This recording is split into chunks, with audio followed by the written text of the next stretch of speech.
How are we doing? I realised that I still had my mic on mute. Should have unmuted itself, but alas, it did not. Technology at its best. How are you all? I've worked out that I can actually take the chat bit out and I can put it up on a different screen. Woohoo! How are we all? Are we all living the dream? It's 7 o'clock on a Thursday. Yes, it is. Oh, you can actually see the old wizard staff there, can't you? Ooh. Grow up, Wiz, innit? You know what I mean? Grow up, Wiz. How are we all doing anyway? Good evening. It's Binky. Binky was first. Ooh. Binky was first in the house. Who else we got? Let's try and make sure that microphone covers my ugly face. Slim's in the house. Oh, that jump then. I was supposed to click on that one. Slim, kiss, kiss. Oh, kiss, kiss. What's going on? Alan Ball, evening. How you doing? Alan Paul, I said there, not Alan Ball. It's that football manager, Portsmouth. What are you going on about? Good evening, Nelly. Hope you are well. Look, good evening, Wiz. Live o'clock already, he said. Pouncy's in the house. Hey there, mate. Boo. Boo, boo, boo. Woohoo. Oh, happy days. Don't forget Discord. Yep, I forget about Discord. Yes, I do. How bad? How you doing, Jenny Zelly? Hope you're well. Good evening. Good evening. It's a call-in show today. Oh, yeah. I don't know why I said it like that. But I was in WWE then, didn't I? Oh, yeah. Hope you're all good. Where are we? Oh, Olga's in the chat. Olga. I'll put the call-in link up in a moment. Guardian Mo, how you doing? Happy St. George's Day. Oh yeah, I've got it up. I'll put it up there. Am I going to get arrested for this? Happy St. George's Day. Hey, I mentioned you earlier actually, Guardian Mo, or Mo. Just call you Mo, innit? Because I watched your video. You're the same as me. Like the Advance UK is going to run out, and you ain't renewing it. And I'm not joining up to any other political party.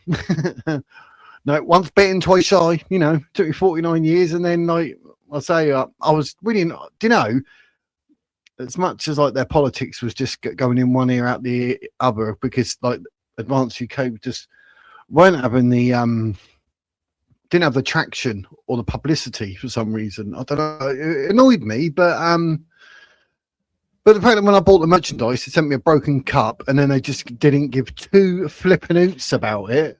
Look at it. Look, no handle. Got no handle. Luckily, I'm on YouTube. I've got a handle. It's at the Wizard's Words. Oh, very funny, Keys. Very funny. Yeah. But yeah, you're not willing to help me out, and it's only a £5. But luckily, you know, it's not the be all end all. But it's now it's holding my spare microphone, my microphone heads. That's what's in it. Look, it's literally a microphone head in it. That's what I'm using it for. Spare microphone heads. So it's got a purpose. And this will be used for something. Costa Copy. Yes, ladies and gents, I am not sponsored by Costa Copy yet. Nescap haven't phoned me either, but I take the lid off and then I can put stuff in it. But hey, I like to hoard things. It's a good little bit of advertising in it. Costa Copy. Oh, I do like my coffee. Better coffee thing. At least that works.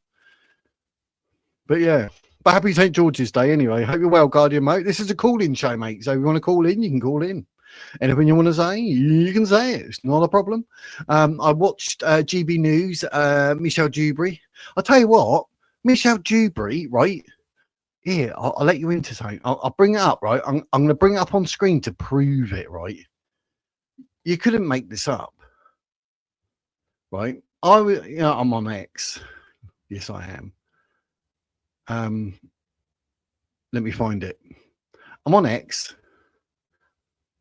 I put a post up because I watch GB News 6 till 7 when I'm having my dinner, or sometimes sort of 5 till 7. To be honest, we watch a bit of Martin Daubney as well on GB News. But for some reason, I thought, you know, Michelle Dewberry does her job really well. Sticks up for the people. She's good and honest. I do like her. And she was good today. She was talking about the situation on the Brighton beach with the 3 men who raped that 33-year-old woman. Absolutely disgusting. But what a surprise. It happened because we let illegal immigrants in. So we're sort of getting hints, aren't we, that all these crimes and everything. I'm sure Shabana Mahmood is, oh, no, it's not because they're Muslim. It's not because they're from Afghanistan, where, you know, they literally do not need consent to have intercourse. No such thing as consent in Afghanistan. Michelle Dewberry was talking about that today as well. I need to just keep scrolling down. I'm going to find the post. I'm going to bring it up, right? This is when you know someone's a good egg. Oh, there's another one that I want to show you as well, actually. I thought it's hilarious. The power of AI. But yeah, I put a little tweet up and I could not believe it. I was surprised. I was surprised. I will find, I don't know how far I've got to scroll down. Blimey heck. How many posts do I put up? It's because I retweet a lot, ladies and gents. The address is there behind where I put like Guardians Mo's thing up, but it says the Wiz YouTube. That's me on X if you want to follow me. I do follow back. Of course I do, mate. I'm a good egg. On the St. George's Day.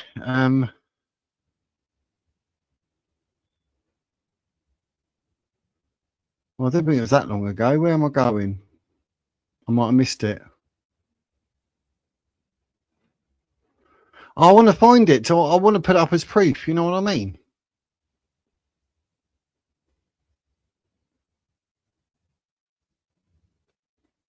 I might have gone past it.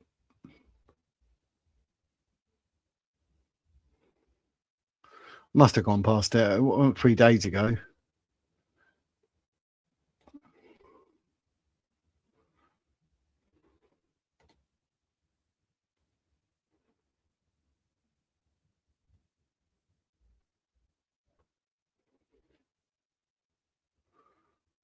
I will find it. I'll tell you, it's really annoying, isn't it? When you, I should have got it ready beforehand, but I wasn't going to say anything. But now I am. You know, big up Michelle Dewberry and GB News. You know what I mean?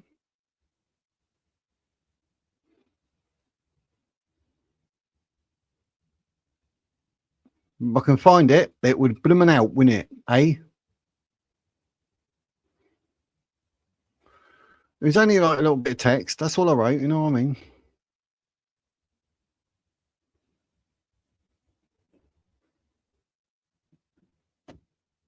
I feel, was it yesterday or the day before? I don't know. I'm not very popular on X, I tell you. Unless I retweet stuff, like nothing happens. I'll be honest.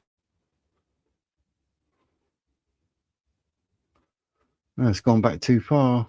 Well, I don't know where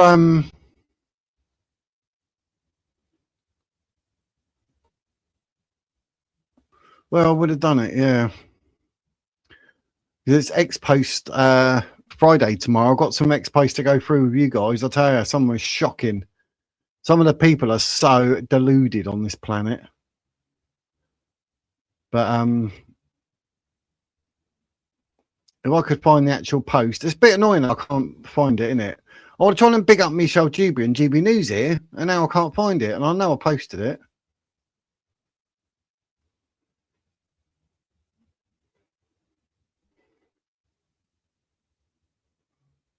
Oh, there's a bloke licking ice cream and putting it back. Like, it's what they do. It's what they do. Oh, it's so annoying. I'm going through like methodically, trying to like bring it up. Just a text thing. Is there a way? I don't even know there's a way of actually searching your own messages. Maybe that would have been a better idea, eh?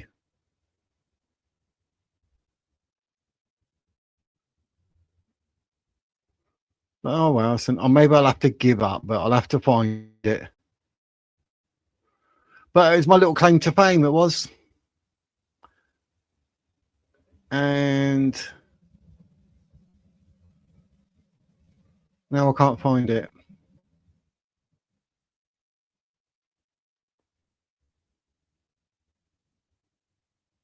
Oh, I found it. Whee! I found it. I found it. See, dedication. I've got to show you this, geese, before you start calling in. I know I missed a load of chats, but you know, I had to do this. Look at this. Oh, this is my little claim to fame. This is. Oh yeah, let's bring it up on screen. Look at this, ladies and gents. I tweeted, just for a giggle, I'm watching GB News with Michelle Jubes like I do every day. At least Michelle is honest about the UK and the people, speaking up for us all. Only had 21 views. But out of that, look, Michelle Jubie replied. She didn't just like my post, she replied and said, thank you. How cool is that? Oh, my little claim to fame. Michelle Jubie said thank you to the whiz. So on those grounds, I'm telling you all to watch Michelle Jubie. 6 till 7 GB News. What a lovely lady going out of her way. Like, she got like ridiculous amount of followers. Obviously, I'm following her now because I had to. Nearly 234,000 followers. And she managed to find that. And not only did she see it and read it, she put thank you. How good is that? Beautiful, intelligent,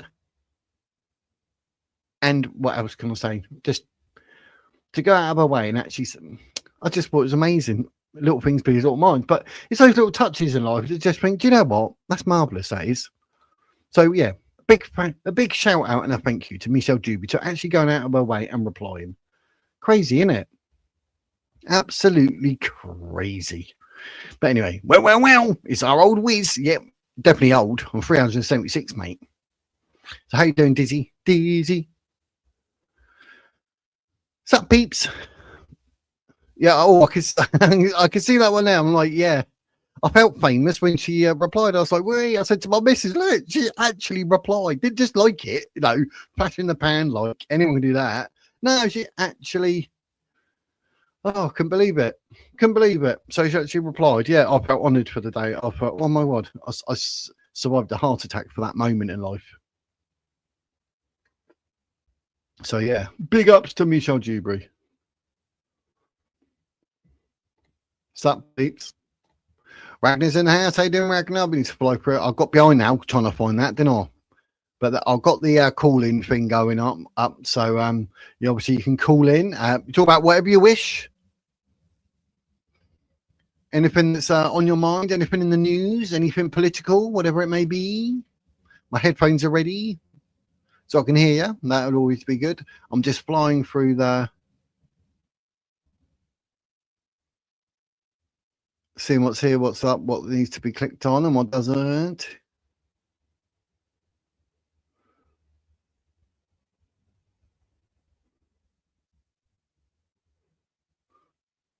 There's loads of comments. Blimey, was I looking for that long?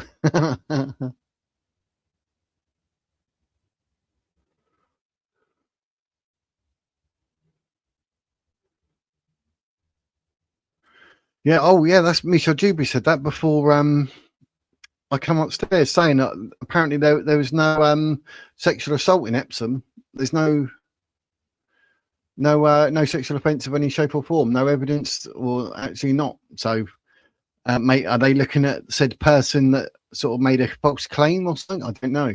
But that nearly caused a riot, didn't it? So everyone's going out doing their bit and find out it wasn't actually a thing. So oh, hello, Pat. How you doing, mate? How you doing?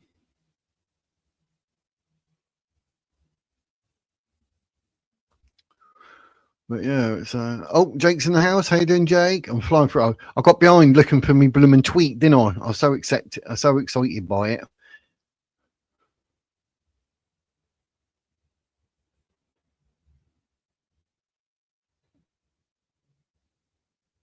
Grace is in the house. Hello, Grace. Bonjour. I thought it'd be a good idea to have that out. It's just annoying me now. I'll just do it back to normal.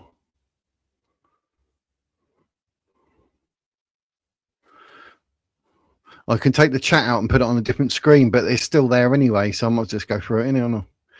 But I'm just shooting past some of them to obviously catch up. Cheating geese. Gaelic Grace is in the house.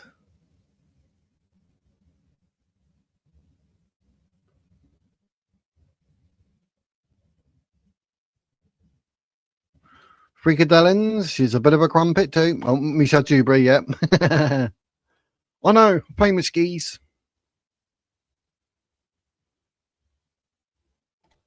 Who's with Richard Tice? Who's with Richard Tice skis?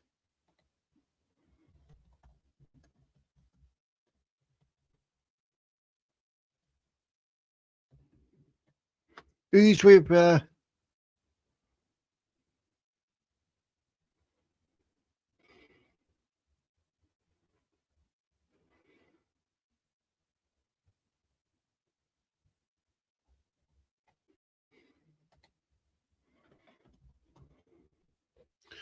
It's a little bit Barbie Jew.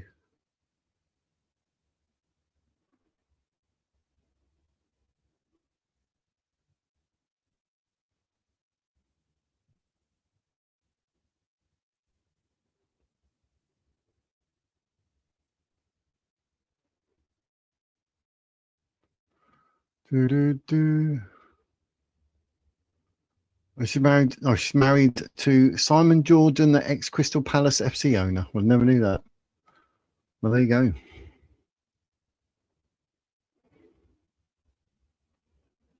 Oh, you actually, that's what you're saying. Yeah, you are correct. You are correct. Brilliant. I know, absolutely brilliant, isn't it? Yes, it is the one that is supposed to be in the Epsom and the church grounds. It should have happened for a couple of hours apparently, but apparently the police saying there's literally no evidence. Like there's nothing occurred. So I put some whizzes on. I'm on a chair. Terrible. But I didn't realise that the more people comment, the more YouTube picks up on it as well for the algorithm. Who knew? So comment A, enter A, enter A.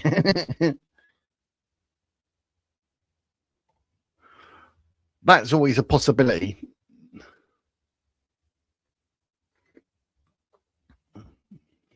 Definitely always a possibility.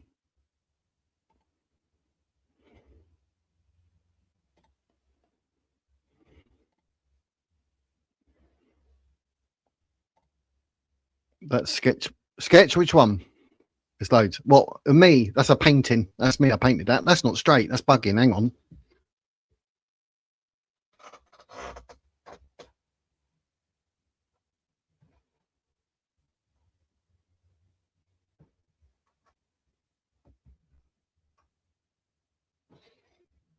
Got to make these things straight. That bugged me if I didn't do anything. But that's my painting of a self-portrait. And then all these other weird ones. Yeah, that's me. That's a painting. I've done a black and white portrait painting. I was quite chuffed with that.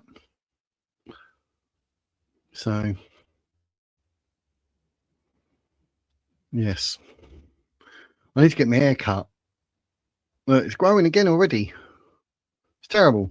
Terrible. The face. I know. It's my pet. It never looks so good up on there. Yeah. The top one. No, it looks straight and now straighten the other two. I can't look too much because if we're looking it slightly out, I've got to touch it. You know what I mean? I'm not OCD, but I can't stand things when they're not right. Yeah, so end of the day, be quiet. Here's a bung so you can get out the limelight. Yep. Because so much is going on with regards to people in dinghies and sexual assaults. Do you know what I mean? It's crazy. So, yeah, I should buy one. Oh, no, I've got one downstairs, actually. But no, I'll do it all by eye, mate. Do it all by eye. I've got me wizard staff there so I can... So, ponytails rock. The size of it. Mrs. Like, you going to cut your hair? No. I will the back and sides. I'll shave that. That's probably somewhere near where it should stay, I think. So, yeah. I'm arty and my granddaughter is amazing with her artwork. Yeah, I'm self-taught. I'm nothing special. Literally. I make sure my headphones are on and that. I see Slim there and Dr. Jake.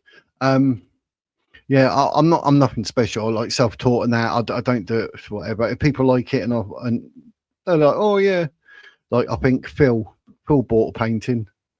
I haven't sold many paintings, but how you doing? Sorry. Buongiorno. I think I haven't sold many paintings, but how you doing? Man, Buongiorno. I think hear myself. I haven't sold many paintings, but might do that. I can hear myself then. Could you hear that?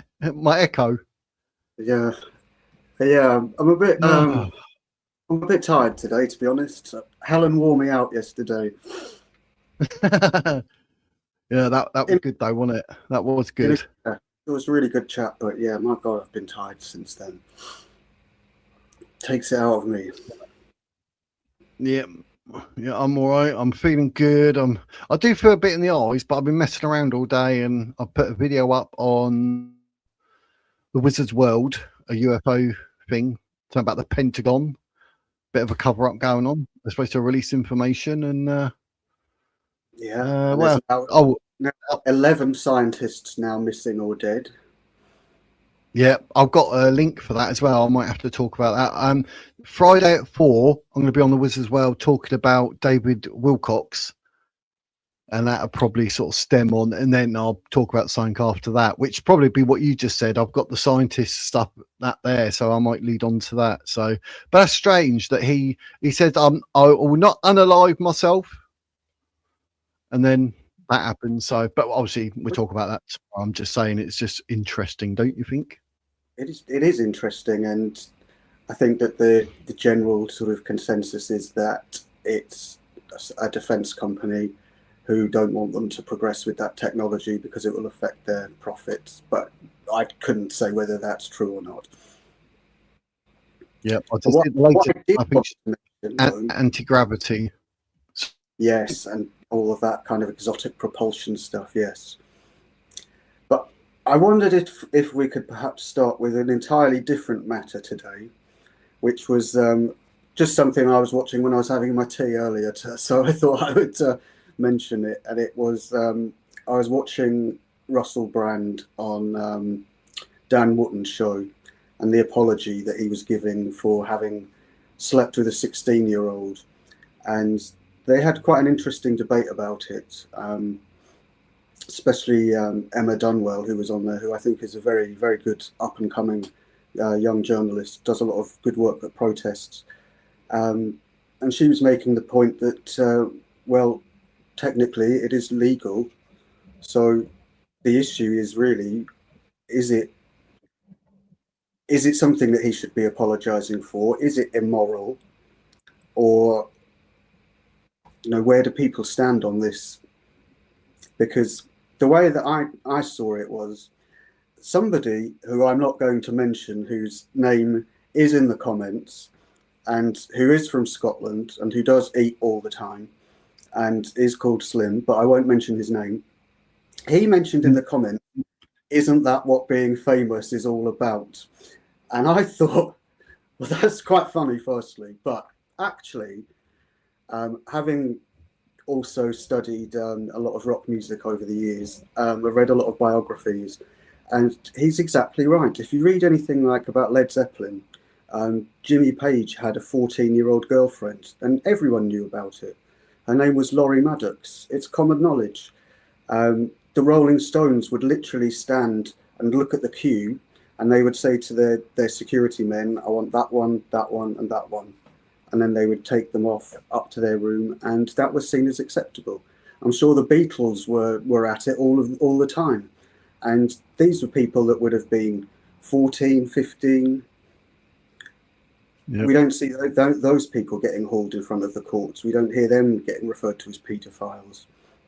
Now, I'm not saying that even what's his name? St. Tyler. Oh, Steven Tyler. Yes, 13-year-old. Yeah. So, yeah. Do you know what I mean? Don't make it right, but you know, doesn't make it right. No. But if say you've been on stage playing guitar and all that, and everyone's like, "Oh, we love you, Jake," or one day you're going to have a doctor in front of your name. We love you. I want to have your children, and they're stood there. You can't physically say, "Right, got any ID?" Where's the password? So, like you say, they go, "Oh, you get them up there for me security," and then when they get up there, you find out they're 14, 15 or whatever.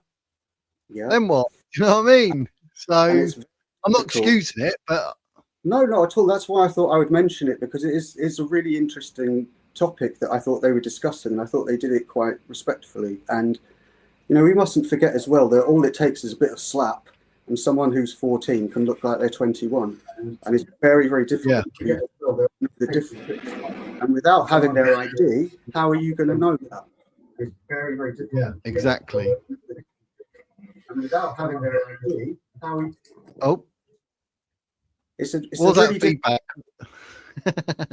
I think it's really difficult in terms of we can say that it's immoral. Oh, I think it's really difficult in terms of we can say it's immoral, but it's illegal. Immoral. Oh, I think Is that Slim? We got feedback or something? We got echoes. Your phone's here at this end. It must be Mr. Binky. Mr. Binky, is it you? Is that me? Oh, that's better. That's better. It's gone. I can't hear anyone. What? Spooky, spooky. Quick, everybody, talk about Binky. Can't hear us. Okay, hear all. It looks like he's just come off silence. stage, doesn't he? Sorry. Going on. Hold on. I'll say that Jake's comment, I was one of them that actually posted, isn't that what being rich and famous is all about? Surely these people that strive for being a pop star, and it's not so that people can listen to their songs, it's so that they can get rich, have a lot of sex and drugs. I mean, that's what people strive for, isn't it? I'm not saying everybody strives for that, but surely that's what being famous and rich and on stage being adored. Yeah, all. Yeah, that was 70s, 80s, definitely. Yeah. Exactly what I wanted to do, and why not? But no, I don't mean in that way though. I don't mean with all the attention. I actually don't really like attention that much. I prefer to stay in the background. But yeah, performing in front of people I do like, because it does give you an adrenaline burst. But if you are in that position, and I think Russell Brand was right to use this word, he referred to exploitation. And if you've got people who are there pointing out to their security, her and her, then you are exploiting them. But why are those girls there? For that moment. So are they tell their mates? Yeah, so are they being exploited, or are they exploiting themselves? I think it's a two-way exploitation. It's a two-way. Or are they exploiting themselves? And two wrongs don't make a right, of course. No, but they could make a baby. They can. Well, it's interesting. When I first started teaching, a new law came. Make a baby. And the it's interesting. When I first started teaching, I've got feedback somewhere. Can you hear me? No, we can, but we can hear an echo. I've got feedback somewhere. Can you hear me? Look, I can hear me. We can hear an echo. That's my voice. I hate hearing my own voice. I can't hear you in the chat room. It's all muted. So I've got to turn YouTube on. And when I put YouTube on, then I'm hearing everybody, and it's in chat room as well. You have to switch YouTube off and go in StreamYard. I'm hearing everybody, and it's in. Yeah, StreamYard shouldn't be muted. Or saying that, Helen had an issue yesterday, and she had to come out and go back in. Yeah, that happens sometimes. You need earphones. But yeah, you'll be behind. If you watch it on YouTube, I think you'll be about 20, 30 seconds behind. Yeah, it is. It's behind if you. Everyone in chat's like, it's like an echo chamber. Yes, it's in right now. Well, when I first started teaching, they changed the law. And the law was that it was to do with sixth formers. And they changed the law so that the age of consent essentially was raised from 16 to 18 to prevent people from having relationships with sixth formers, which had happened in the past, happens, so that was an interesting law I thought that they brought in, because what I think it shows is that power dynamic, and that's why it was there to outlaw that. And in my first year, there was someone who used to give me a lift to work, who I discovered was actually seeing a sixth former, which put me in a very, very difficult position in my first year of teaching. And obviously, you know, I had to say what was going on, and it got dealt with. He was shipped out of there. But if he had just waited about 12 weeks, there would have been no comeback on him whatsoever. Well, first thing, it's ruined the Trinians movies forever, hasn't it? Yes. And secondly, when I was at school, there was one of the lasses, she stayed in my street, that was going to be a teacher. And she, far from it being exploiting the young lady, the young lady was doing all she could to exploit him. And I know that full well because I knew her. She always had ideas above her station, did the lady. I still know her, by the way. Has she still got ideas above her station? Well, she started working in personnel. So, yeah, she's always had big ideas and walked about with her nose in there. But for her, that was a kind of status symbol more than it was him. The teacher himself was quite young. He was only at a teaching college, that sort of thing, right? But she was a sixth year. So there's various things to think about. First off, people talk about how Russell Brand was exploiting the young woman, right? For instance. Well, who's to say the young woman wasn't exploiting Russell Brand to get all she could at the deal while she was there? I mean, we don't know the situation, right? She could have been living high on the hog, having a great time here. You're right. I mean, how many times did we see, certainly in the 90s, the infamous kiss and tell stories in the tabloids? You know, somebody just goes, sorry. You know, all they've got to do is one night, and then they could get, you know, 20 grand for that story. That's right. And then be on telly, whatever, writing a book, TV series, movies. I mean, all right, there can be a power dynamic if you're rich and famous. But women, especially, have always aspired to the rich and famous or the well-known. I mean, Marilyn Monroe went out with Einstein because he was well-known. I don't think they would do it very often, but you know what I mean. Well, she married there's always been that thing, the hypergamy, a woman that's reached up. Woman never reached down. Woman never take pity on a tramp and take him back to their bedroom. Ever. That's never happened in the history of the universe. No. And the other thing that's quite interesting now you mention it is nobody seems to be offended by when you see these rich businessmen and they've got their 20-year-old model wife. No one cares about that, despite the fact there could be a 40 or even 50-year age gap. That's right. No, Russell Brand's a bit of foot. Let's face it. He's a bit of a twat. Yeah. He is a twat. But a lot of the people that aspire to be in the public eye, like show business people, I mean, let's face it, a lot of them are like that. They're self-loving, preening. That's why. I'm an idiot. What have you done? Right, yeah, I figured it out because I had it set up through my TV speakers, but my TV ain't connected to stereo. Success. So, yeah. We got there.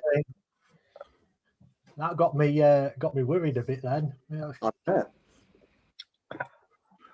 So what do you reckon then, Slim and Jake? Do you reckon like these accusations against Russell Brand are true, or do you just think like because everybody sort of wants to jump on the bandwagon and oh yes, it was all good in those days, but they're going to pay me to say this, so yes, I'll make this up or whatever? I mean, where are you looking at it with regards to the grape charges? I mean, they're serious charges, don't get me wrong, and I don't want to belittle any victims, but for me, I'm a bit. I would say. Sorry, you want to go first, Jake? Yeah, go on, because I'm a bit tired and I might fall asleep if I don't. And so far as the rape charges go, I have no idea. It could be that they've used this situation to get a wee bit of a leg up. Oh, he raped me.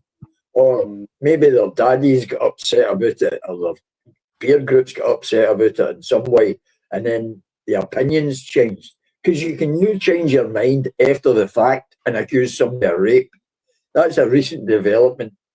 Yeah. But I'm quite sure that Russell Brand was running about poking it at all sorts. What's But as I said, that's part of the course for these people. I mean, look at the way he pranced about even on stage and on telly. It was making you secret. And I don't know if it's such a big deal. Yeah, I think is it a big deal? Was she 16? She was 16, yeah. Right, and did what? Well, 16's a legal age, whether we like it or not. I'm 47, and my age limit is 35. Do you know what I mean? But 16 legal age, yeah. However old he was, yeah. I won't touch it with a barge pole. But as for legalities, it's legal. Yeah.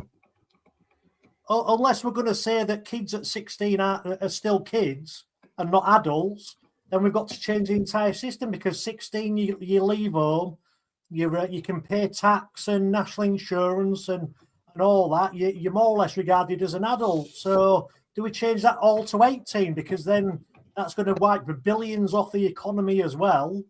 It's argument what for. do we do? Do we go up to 18? Do we go up to 21?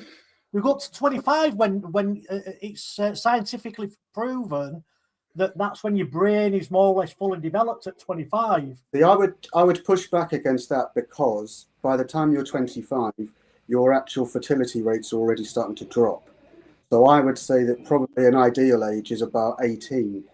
And so I would say that in terms of, the prime age to have children is about 18 to 20, I think, something like that. Mm-hmm. But that to me makes more sense. So if somebody is 18, then that, okay, fine. Someone 16, that's completely different in my book. That is a child. That is somebody, therefore, who cannot consent if they are considered a child. Well, that's yeah. At 16, I regard that as young, too young. But that's the legal age we've got in Britain as a legal age for consent. At 16, you're given, you're of sound mind and body, unless. I mean, when are we looking at back in 80s, 90s, when this supposedly happened, or is it a recent thing? If it's a recent thing, then he's on dodgy ground. More. Back in the day, wasn't it? Yeah, early yes, that sort of time. There were a load of dubious crap happening back then, and we need to, instead of muddying the waters, we need to focus on the stuff that was actually illegal and coerced. Like the Jimmy Savile stuff and the underage and the kids that are being, 15. If they were coerced into it with drugs and alcohol and all that, then that's illegal. We've got laws with that, and if that's what he did, then he faces prosecution and he gets book thrown at him. And certainly at that time in London, there was a lot of that sort of behaviour going on. I remember in the late 90s, I used to go to Camden quite a lot, and it was quite a sort of a decadent place at that time. And wouldn't be surprised if he's putting it here, there, and everywhere. But at the same time, it comes down to consent. That's exactly it. Then what's the problem? If she consented, then and if she's of legal age, then that's it. It's a done deal, no problem. I think it's more a case of they're trying to jump on the bandwagon because he's got a big following and he's saying some pretty meaty stuff against the establishment. Consent isn't that clear cut, because what if, for example, somebody was with a woman, she was giving signals that seemed to be okay with everything, but actually in her mind she's thinking, I don't really want to do this, but I'm going to go through with it because it's what he wants. In that regard, they're not technically giving their consent. No, Did she, once she got out of that situation, did she go to the police and press charges straight away at the earliest opportunity? But the 16-year-old? Yeah, the one who's brought charges against him. I don't know. I very much doubt it. She's probably I think this all came to light a couple of years ago, didn't it? And it all, it's like, well, come on. I mean, you weren't in his circle. It's not like it were not a Jeff. What's that guy who were in Hollywood? The not Epstein, the other one.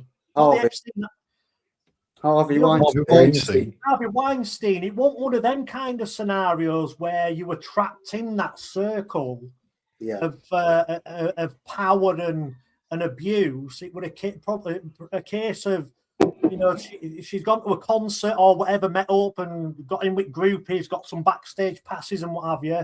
But she was free to go on to her own life, and at that point, she had every opportunity then to go to the police and tell somebody. Then I think it all seems a little bit on the bordering on the side of, oh, this guy's famous, we could get some money out of this and what have you, and so we're going to pursue it. I mean, like to bring up I'm a man, so I'm going to have the Me Too movement calling me a pro-rapist and all that. But no, these are the facts of life. If she were trapped in his circle, in his echo chamber of friends and what have you, and couldn't get out, then that's another story. That's definitely a grounds for suspicion on his part. But she had every opportunity to go away to her own life, to her mom and dad's and her own circle of friends, and she could have then said, "Oh, this happened to me, and I feel like something's wrong about it," And was a report made within, like, what was it, a year, 2 years afterwards? No, I think it was like 20 years later, wasn't it, when everyone's grown up? And I think until the evidence comes out, I'm only looking at it from what I've heard. I think it looks like a clear-cut case of he's becoming famous now. He's got the big contracts on, big followers on YouTube, so he's getting a shitload of money. Maybe we can make some money out of this and play the victim 20 years later and get some money out of it. It's become the natural thing to do, and it's like with the BLM movement. Oh, let's all pay reparations to people who weren't even a part of the slave trade, because it's become the thing now to do. Oh, we can get money out of this. At the moment, we don't even know if the lady did come forward on her own or if somebody else has pushed it on her behalf. Russell Brand, because he started the COVID thing and such, is being attacked by all and sundry. That's true. Read, one girl did go to the police back in the day. Okay. There is one girl, because she went there about something, but what happened about that, I don't know. But that is being brought up in whatever the court case is going to be. Is that the rape allegation? Yeah, let me have a look. I think Binky was right to bring up the casting couch, because that is something that is notorious and has been ever since the beginning of Hollywood. It's always been a case of it's not who you know, it's who you blow. And unfortunately, that hasn't changed. And it's, so many people went through that experience. I mean, for example, James Dean was well known for renting himself out to get to where he wanted to get to. What was that famous film, isn't there, that Dustin Hoffman made? Is it Midnight Cowboy? Oh, yeah. I think it's called. I think that was based around that kind of environment where they rented themselves out in order to get through into where they wanted to. But that's a completely, there's a definite structured historical. One thing you can definitely evidence of that there, but with this Russell Brand and the rock and roll kind of thing, one thing that you definitely see with the young actresses in particular is when they've in their sort of first breakout role or something like this, almost always they will get their kit off, and it's almost as if it's like some sort of ritual that they have to go through to get to where they want to get to next. Yeah, I think I don't. With regards to like say Miley Cyrus is a good example that comes to my mind of that. an extreme example, yes. I don't think she were pressured into doing that. I think she made the choice herself, going, hold on, my record sales are kind of plateauing. How can I get more people listening to my music or watching my videos? I don't know, I'll do a little bit of a skimpy thing. They all do it, and they are perfect. They are in that perfect category of they made that choice. You know, they've made that conscious choice to do it themselves.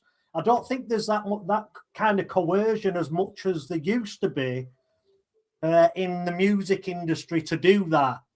You know, No, I think it's a personal choice. Look at kids nowadays going on. They get these influencers. If they see their influence fans plateauing, oh fuck it, I'll do an OnlyFans. You say that. In fairness, women have been using their sexuality to get what they want since the dawn of time also. Yeah. And unfortunately, because of the breakdown of family, we don't have as many strong fathers turning around to the daughters and going, no, we got standards here. Don't do that.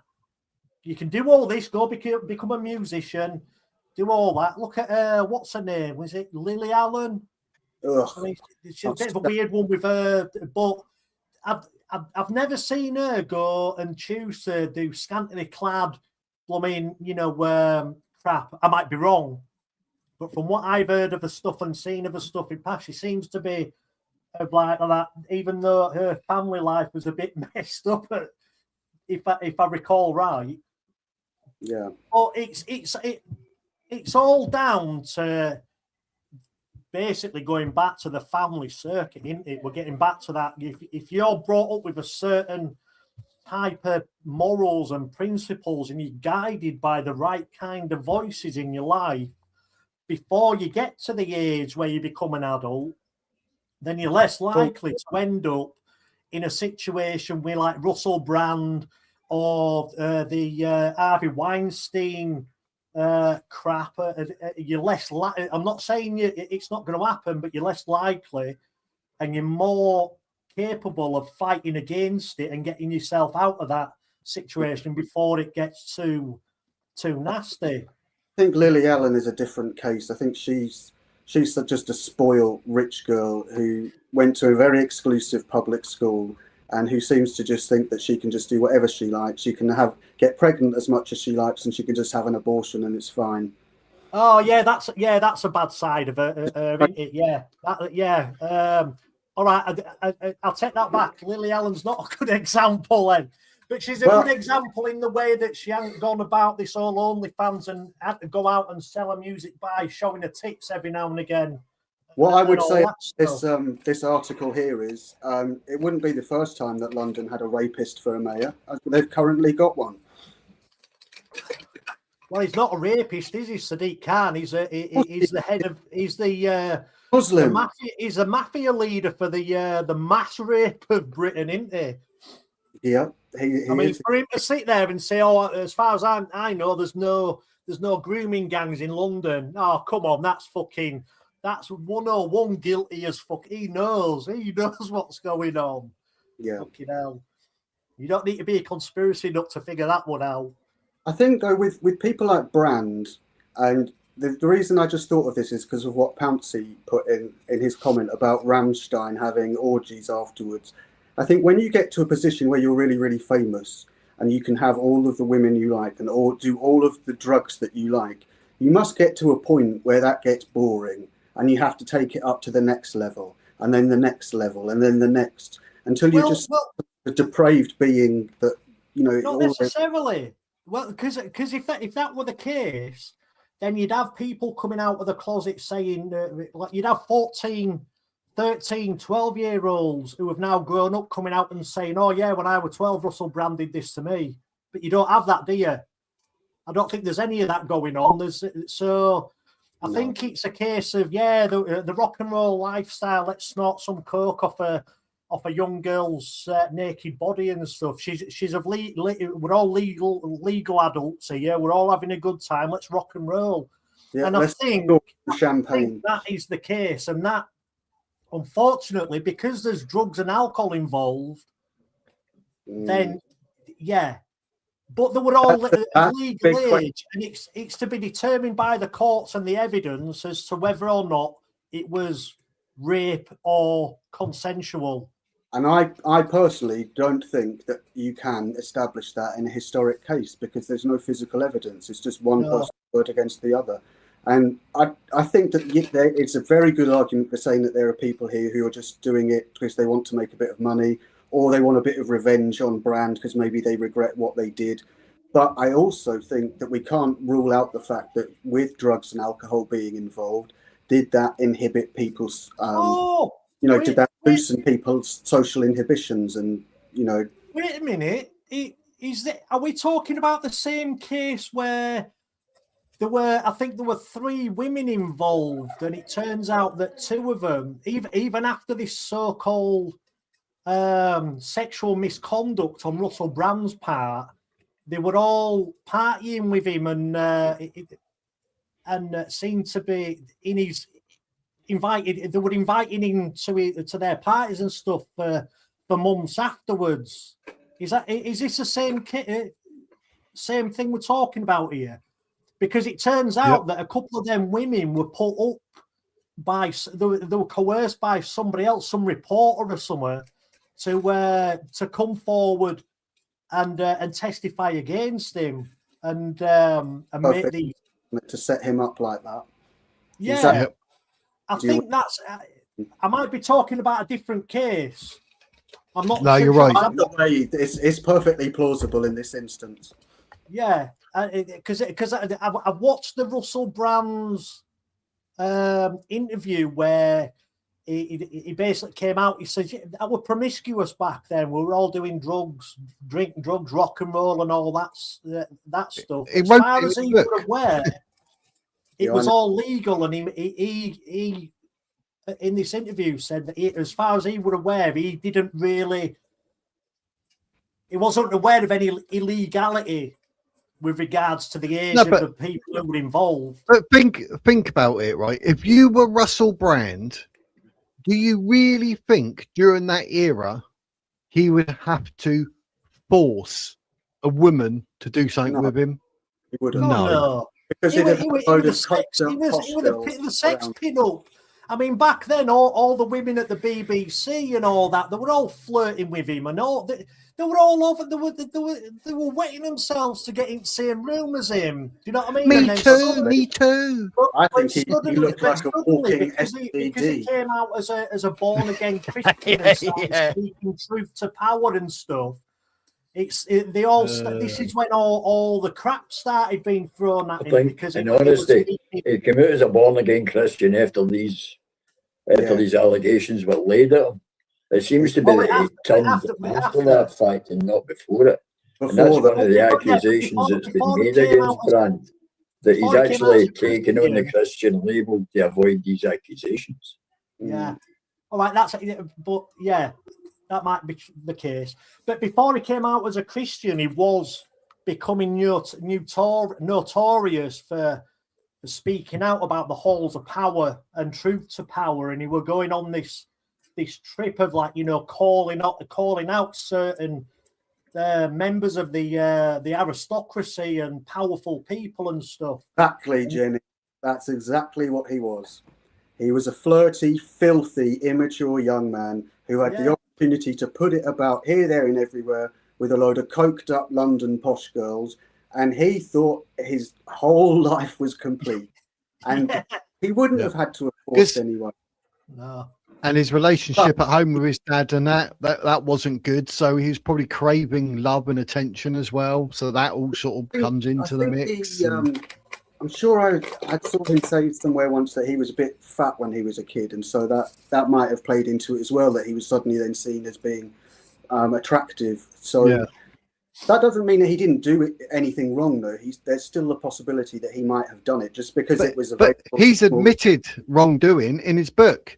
And he's saying where he grabbed her by the face and spat in her mouth and that. And he's like, thinking of that now, he said, it makes me sick. I shouldn't have done it. And what I'd done was wrong. But he's actually got that in his book, and then people have read the book and gone, "Oh, quick, let's throw stuff at him." Possibly. In the context Yeah. of the time, He's a cunt then. So I can't put it any other way. You can't. That is not on. well, no, You you no, look at yeah, these. Look at these. I'm a big fan of Rammstein, and I've never. I'd love to see some of the shit they get up to in their orgies and stuff. But in that environment, I've skirted around the fetish scene, and the people involved get up to some some seriously nasty stuff to get the kicks. So, Well, hedonism the isn't a issue new thing, is, you know what I mean? No, it's not. was the young woman forced into it, coerced into it? Did she consent to any of it? And at what point was the criminality? Well, I mean, think if you're spitting in somebody's face, that's not necessarily criminal, but that is something that I think is particularly distasteful and something that I think is deserving of a slap in the face, at least. Well, of course it is, but well, to put that into context, that's exactly what happened to that woman who got raped by 3 men in Brighton Beach. That's in the news now. That's exactly what they've done to her. Yeah, now we're talking about. But that's the mentality. We're talking about the criminality side, but then you look at some of the doms and the subs in the fetish scene. I mean, they do more than piss and spit at each other. The power dynamic that goes on there between the dominatrix and the submissive. Yeah, but I mean, we're talking 3 Muslim men. Two of which have been in the country for what? Oh no! 3 months. What you're talking about there. Yeah, but what they've done was to degrade the girl. The whole idea, the 33-year-old victim, was to degrade her. That's the whole thing. They literally wanted to degrade her. So by doing so, they held onto her nose, so she had to have her mouth open, forced it open, and spat in her mouth. Now, for Russell Brand to write and say that he's done that shows you the mentality and what's going on and the psychological. I'm dissing this now. Like I agree with you. There's that love and hate boundary. I agree with regards to the Muslims doing it to the lass in Brighton Beach. That's hateful. That was malicious intent. And that's what Russell Brand done when he spat in that girl's mouth. It's the same action, literally the same thing. So what was going on in Russell Brand's head? It wasn't good. It wasn't nice. And that woman was being abused, but obviously not in context as that. But he bragged on national radio. Hang on a sec, Ben King. Yes. Don't forget as well that he boasted on BBC Radio about having sex with old Manuel's daughter, and him and Jonathan Ross were laughing about it. That was that were uncalled for with that. But they rang him up and joked about it, didn't they, in his face? That one uncalled for. But I think he apologised for that. I can't even get my May head. have apologised for it, but we're still talking about it all this time later, you know what I mean? So it's had an impact on the man's life in some way. Yeah, exactly. And that I can't understand why he would have done that to somebody. It's just so dehumanizing. You've got to look into the art. Read some books on the art of love and hate in BDSM. Then BDSM circles and stuff. I mean, you've got men who work on Wall Street who were multi-billionaires. Yeah, but that's consent. They go there to do that. That's what we're talking about here. Were it consensual, or would it, like you said about, like you mentioned about the Brighton Beach, would it malicious? But what Russell Brand said, then no, it wasn't consensual. He just done that. Yeah, it was just something he done because he was obviously drugs, alcohol, whatever. But he literally says, as he writes about it, he just says like he grabbed her, done whatever, and spat in her mouth. So that she did not say, "Yeah, do it." No, she wouldn't.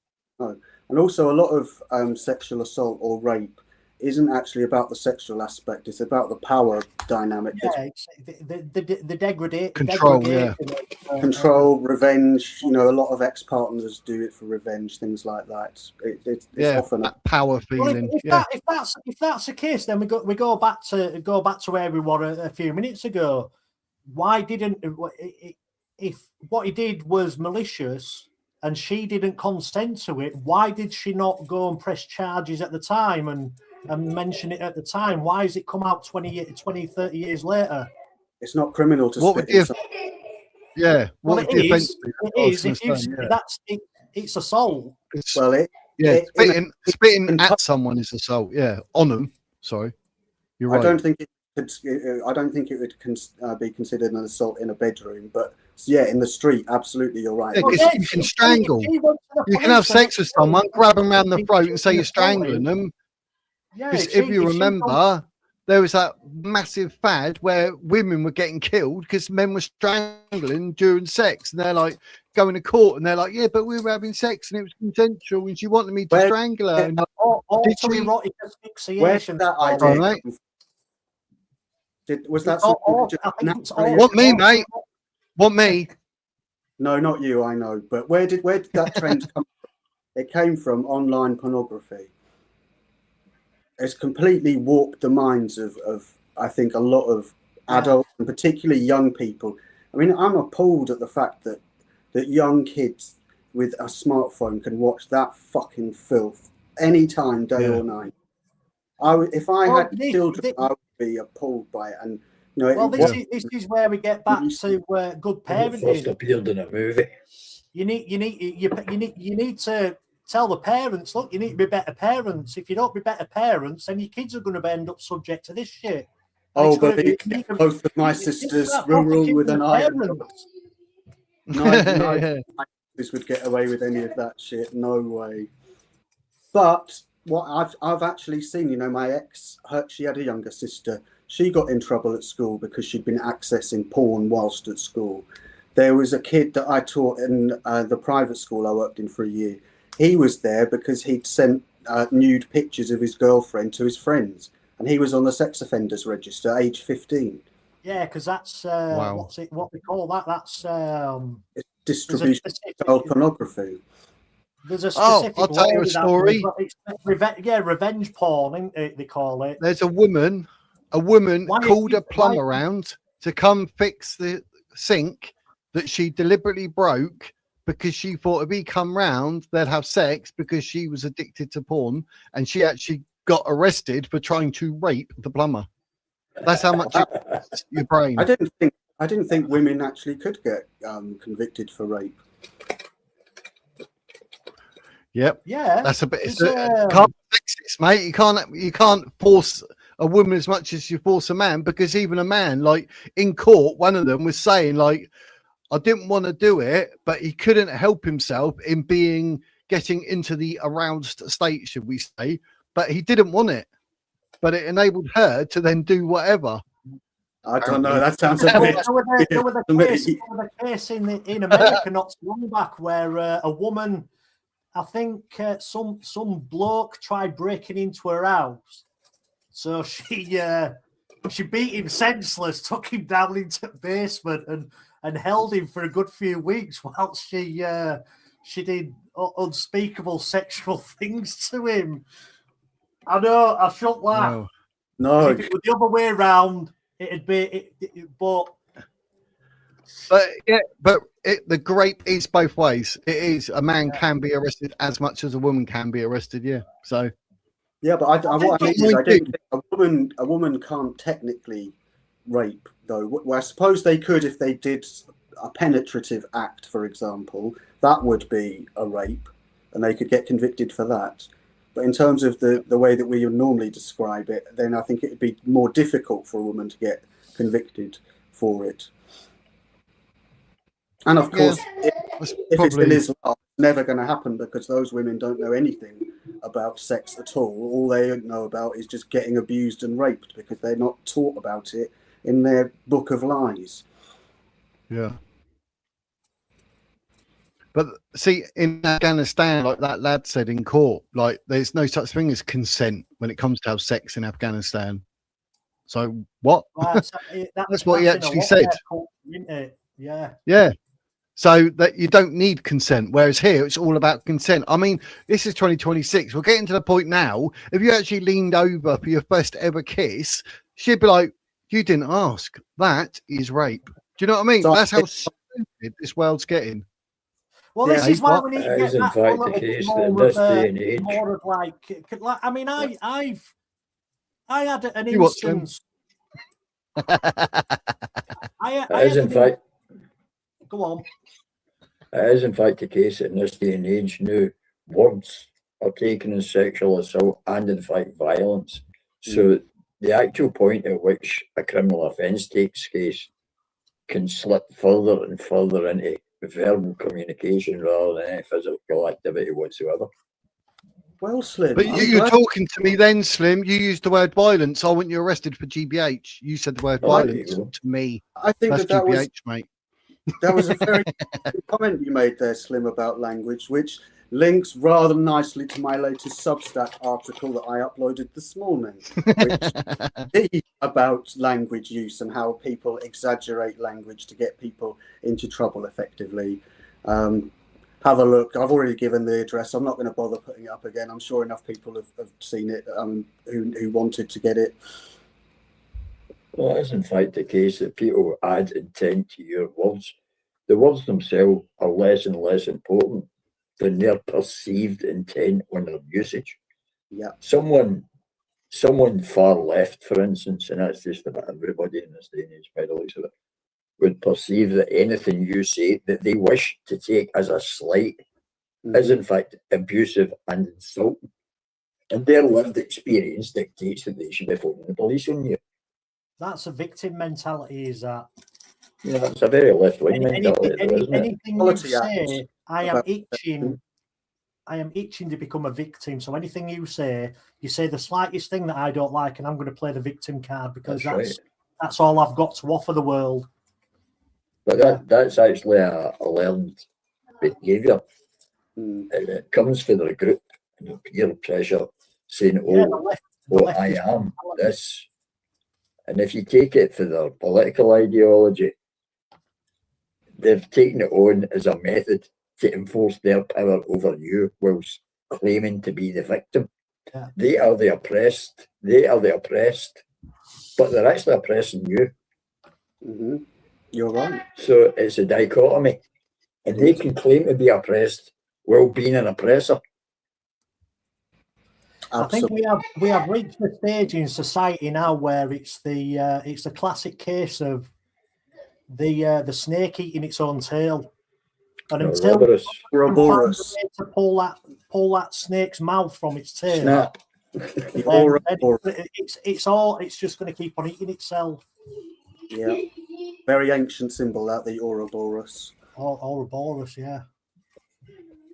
In Glasgow, we see Ouroboros. I bet you do. This is why you need to instill, and I'm hoping. I mean, my daughter's just managed to get a new house. She's managed to move out of sheltered housing and into a new home. So yeah, she's settling in, and I'm making plans to spend more time up there with her and grandkids. Good. But it's one of the things that I will be teaching the grandkids is it's something that I must insist that every parent learns how to teach their kids is you need to teach your kids the difference between a survivor and a victim.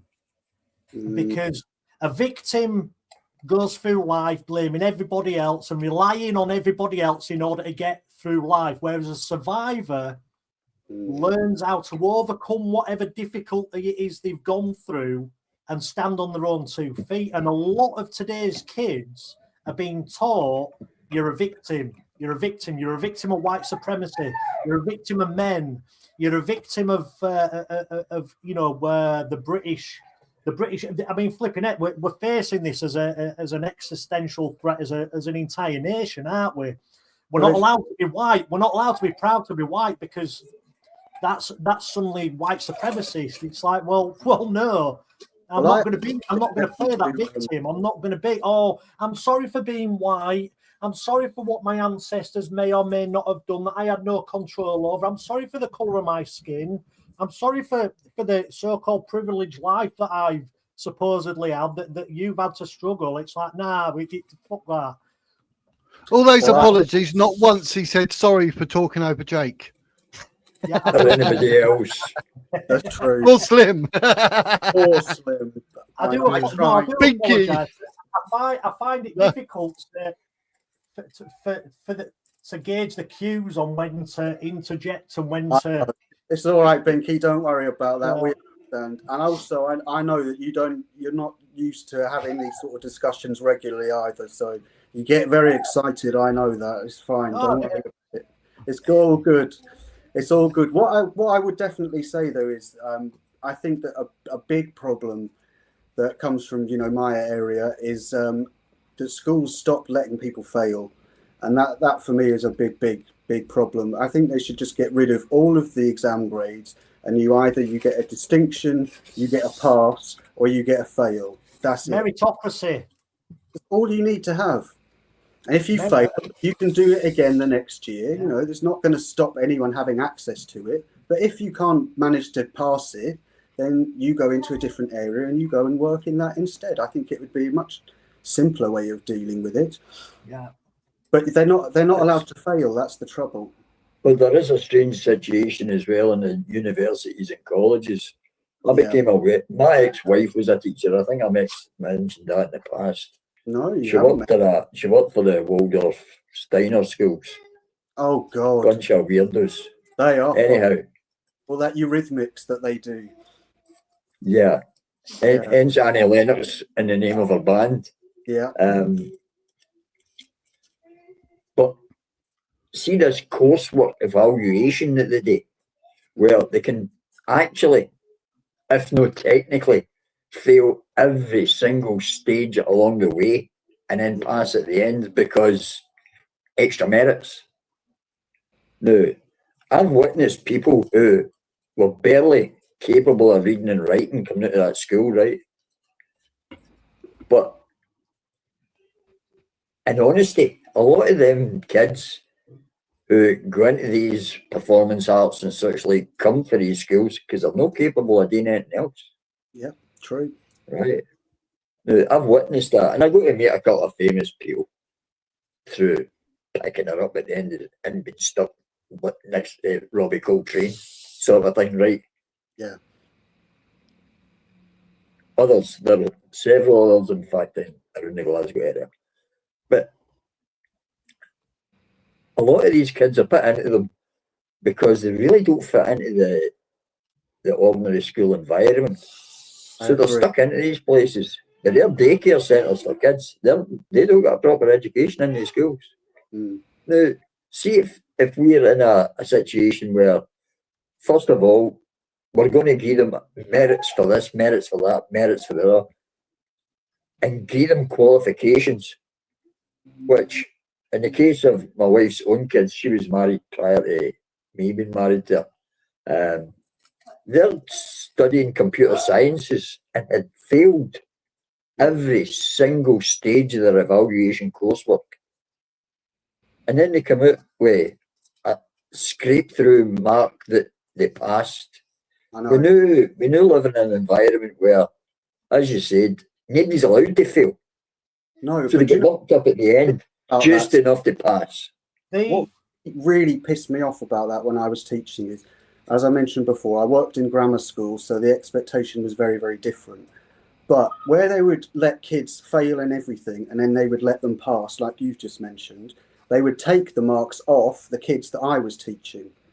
So kids that, pretty much, if you were to literally follow it in terms of the exam criteria to the letter, then every single person in a grammar school would have gotten an A star. But there's no way you could do that because it would look corrupt. And so it disadvantaged the kids that I was teaching, who I feel had just as much of a special need as somebody that had educational needs. And that's why I really think we should have a radical shake-up of schools, go back to the grammar system, go back to modern system and introduce trades for people that aren't academically minded. Yeah. As a teacher, you'll know if I'm right.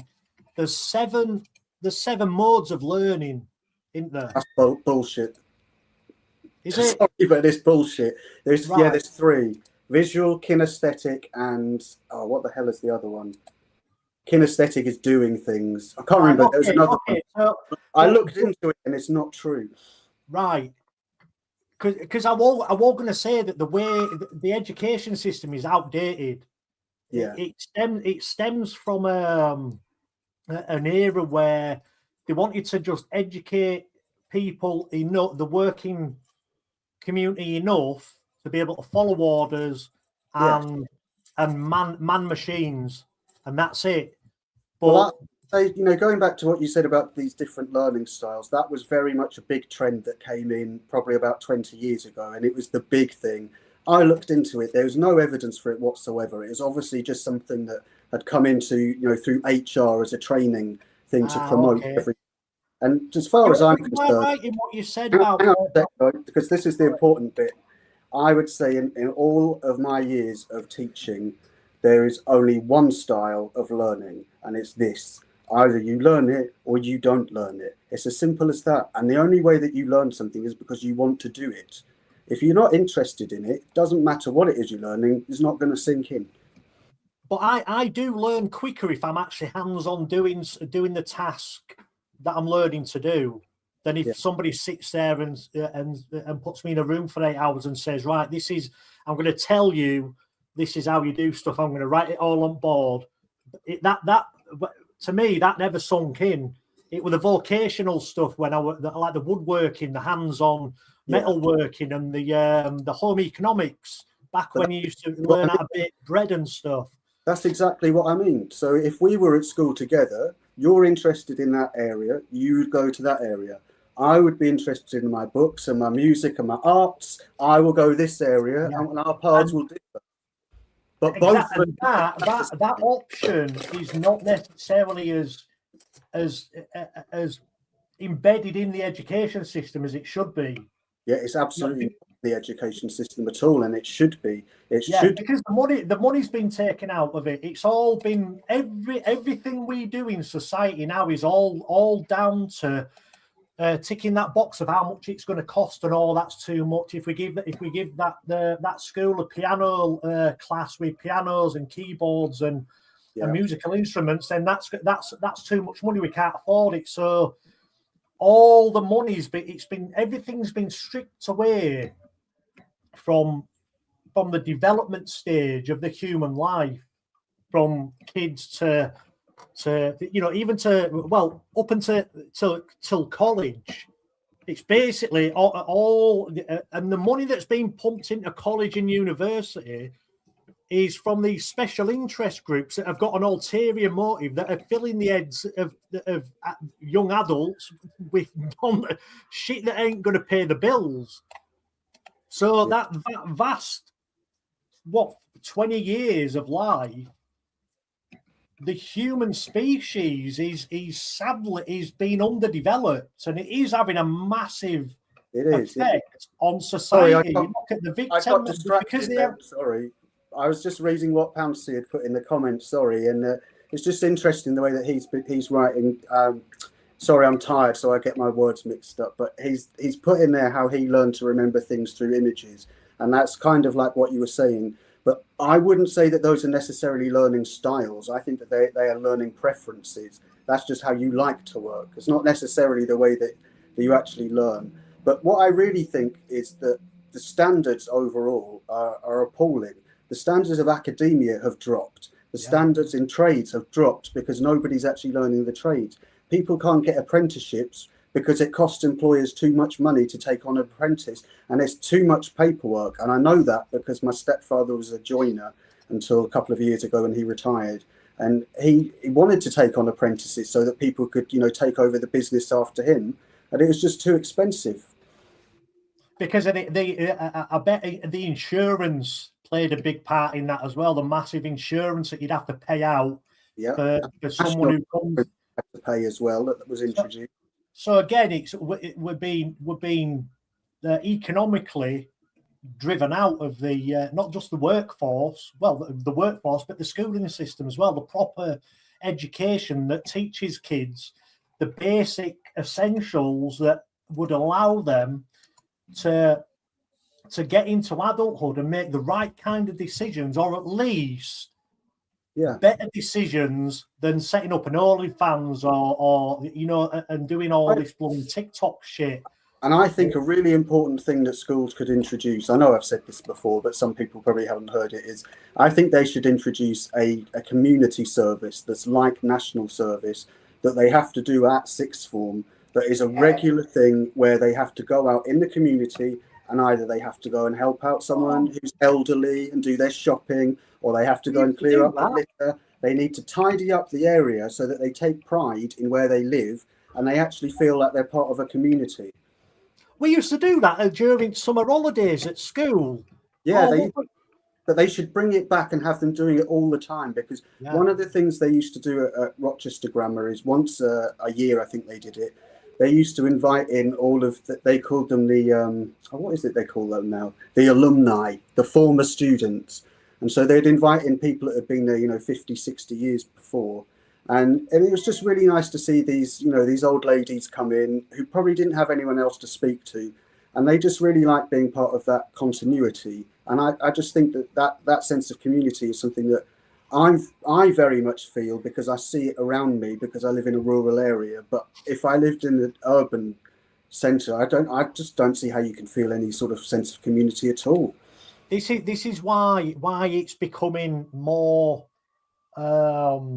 vocal about being proud of your national heritage, the English, the British history and stuff, because we've seen over the past 30, 40 years, the working communities, like the coal mining communities, systematically decimated. There's no work in them areas anymore. So these family communities, these close-knit communities, are having to go out elsewhere to find work. And in the meantime, the government's bringing in strangers from foreign cultures to fill the gap of the economic profit margins, and it's destroying the very fabric of society.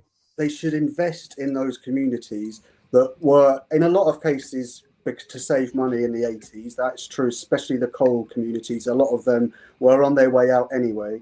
Interesting fact about coal mining is that the Labour Party closed far more coal mines than Thatcher ever did, which is always a great thing to throw back at lefties. But no, what we should have done as a country is reinvested in those areas, put in new industries, but yet instead they just let it suffer and manage decline. Last time we had this conversation, I said that when I used the example of the like a particular coal mining village. When they shut the coal mines down, what they should have done was gone, right, we're going to phase this coal mine out over the next 6 months, next year. So what we'll do, you're going to work you're going to get paid for 5 days of work, but on the 5th day, we're going to send you to a local training centre where you're going to train on, I don't know, the next technology that we're going to be implementing. And you're going to have first dibs on the first people to be through them doors of this new industry. And that didn't happen. And that's how you've ended up in this situation now, where you've got the majority of the working class British communities completely riddled with drink, drugs, unemployment, nothing going for them at all. So now you've got kids coming out and going, well, why should I care for the street that I live on? Because nobody cares about me. Nobody cares about us. Why should I care? So it's that repeating cycle, isn't it? And it's a death spiral into lawlessness and basically the end of the country. One of the problems we now suffer were rods made for our own back. We supported other nations and other countries with foreign aid. Then they established manufacturing and energy bases. When they had those, now it goes all over the place. When they had those, their own production systems were set up, and then they were producing what we produced cheaper. We then sent them our production because they had cheaper energy, cheaper labour, thus cheaper goods. So a lot of these problems are actually produced for ourselves. Now, I'll liken that to somebody else that was talking about a thing, how the Jews this, the Jews that, and the Jews the other, with money. And I pointed out, they actually blocked me for saying so.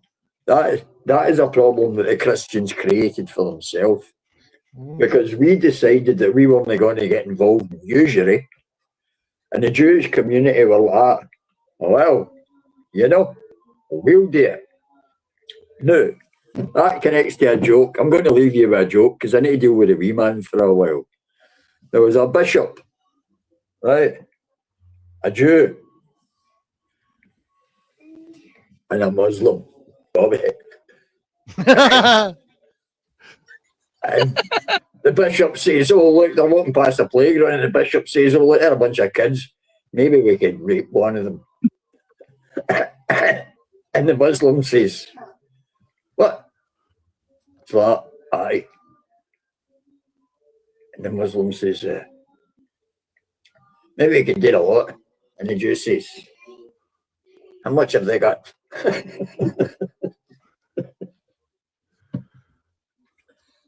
That was it, sorry.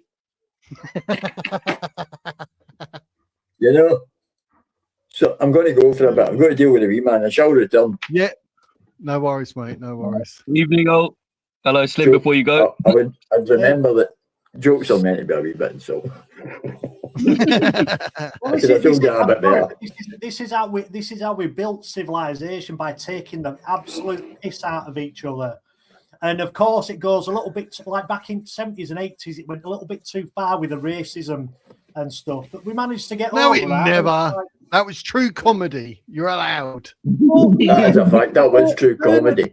Because people weren't actually offended. They just had a laugh. It was a laugh. And there's an American comedian called Lisa Lampanelli. If you've not heard of her, check her out. She is absolute fire. She takes the piss out of the blacks, the Muslims, the Christians, the Jews, the coons, the chinks, all that kind of stuff. But if you turn the camera from her on stage and look in the audience, you've got every single one of them demographic people sat there laughing their tits off, because we knew how to have a laugh by insulting each other, and that's how men work. When you go into a new workspace, the first thing men do is size each other up. That's what we do. We need to gauge each other. We need to gauge as to whether or not you're going to be trustworthy, whether you're going to be capable of doing the job, the task at hand, and all that. And it is rough. Building civilization is a rough endeavor. And there's no place for snowflakes. There's no place for leftists or Islamists or these devout blooming religious idiots who spout all the nonsense and then sit back and watch everybody else do all the hard work. There's no time for that. Well, I watch a guy every other night called the Angry Bootneck, and one of his things is the whole Alf Garnett, legend. Well, it's that in a similar way. Everybody gets it. You don't have to be very different. You don't have to be a different colour. He, in fact, sits there, and every time he mentions the Scots, we're all drunk losers, you know what I mean? But he knows for a fact that there are a lot of Scottish people in his audience who are rolling about laughing, including me. This is what I was talking about before, the soft racism. Now, that's what I term as the soft racism. Somebody that I think is very entertaining. He is, in fact, would be described as quite racist, quite this, that, and the other. But he's not racist against any particular group.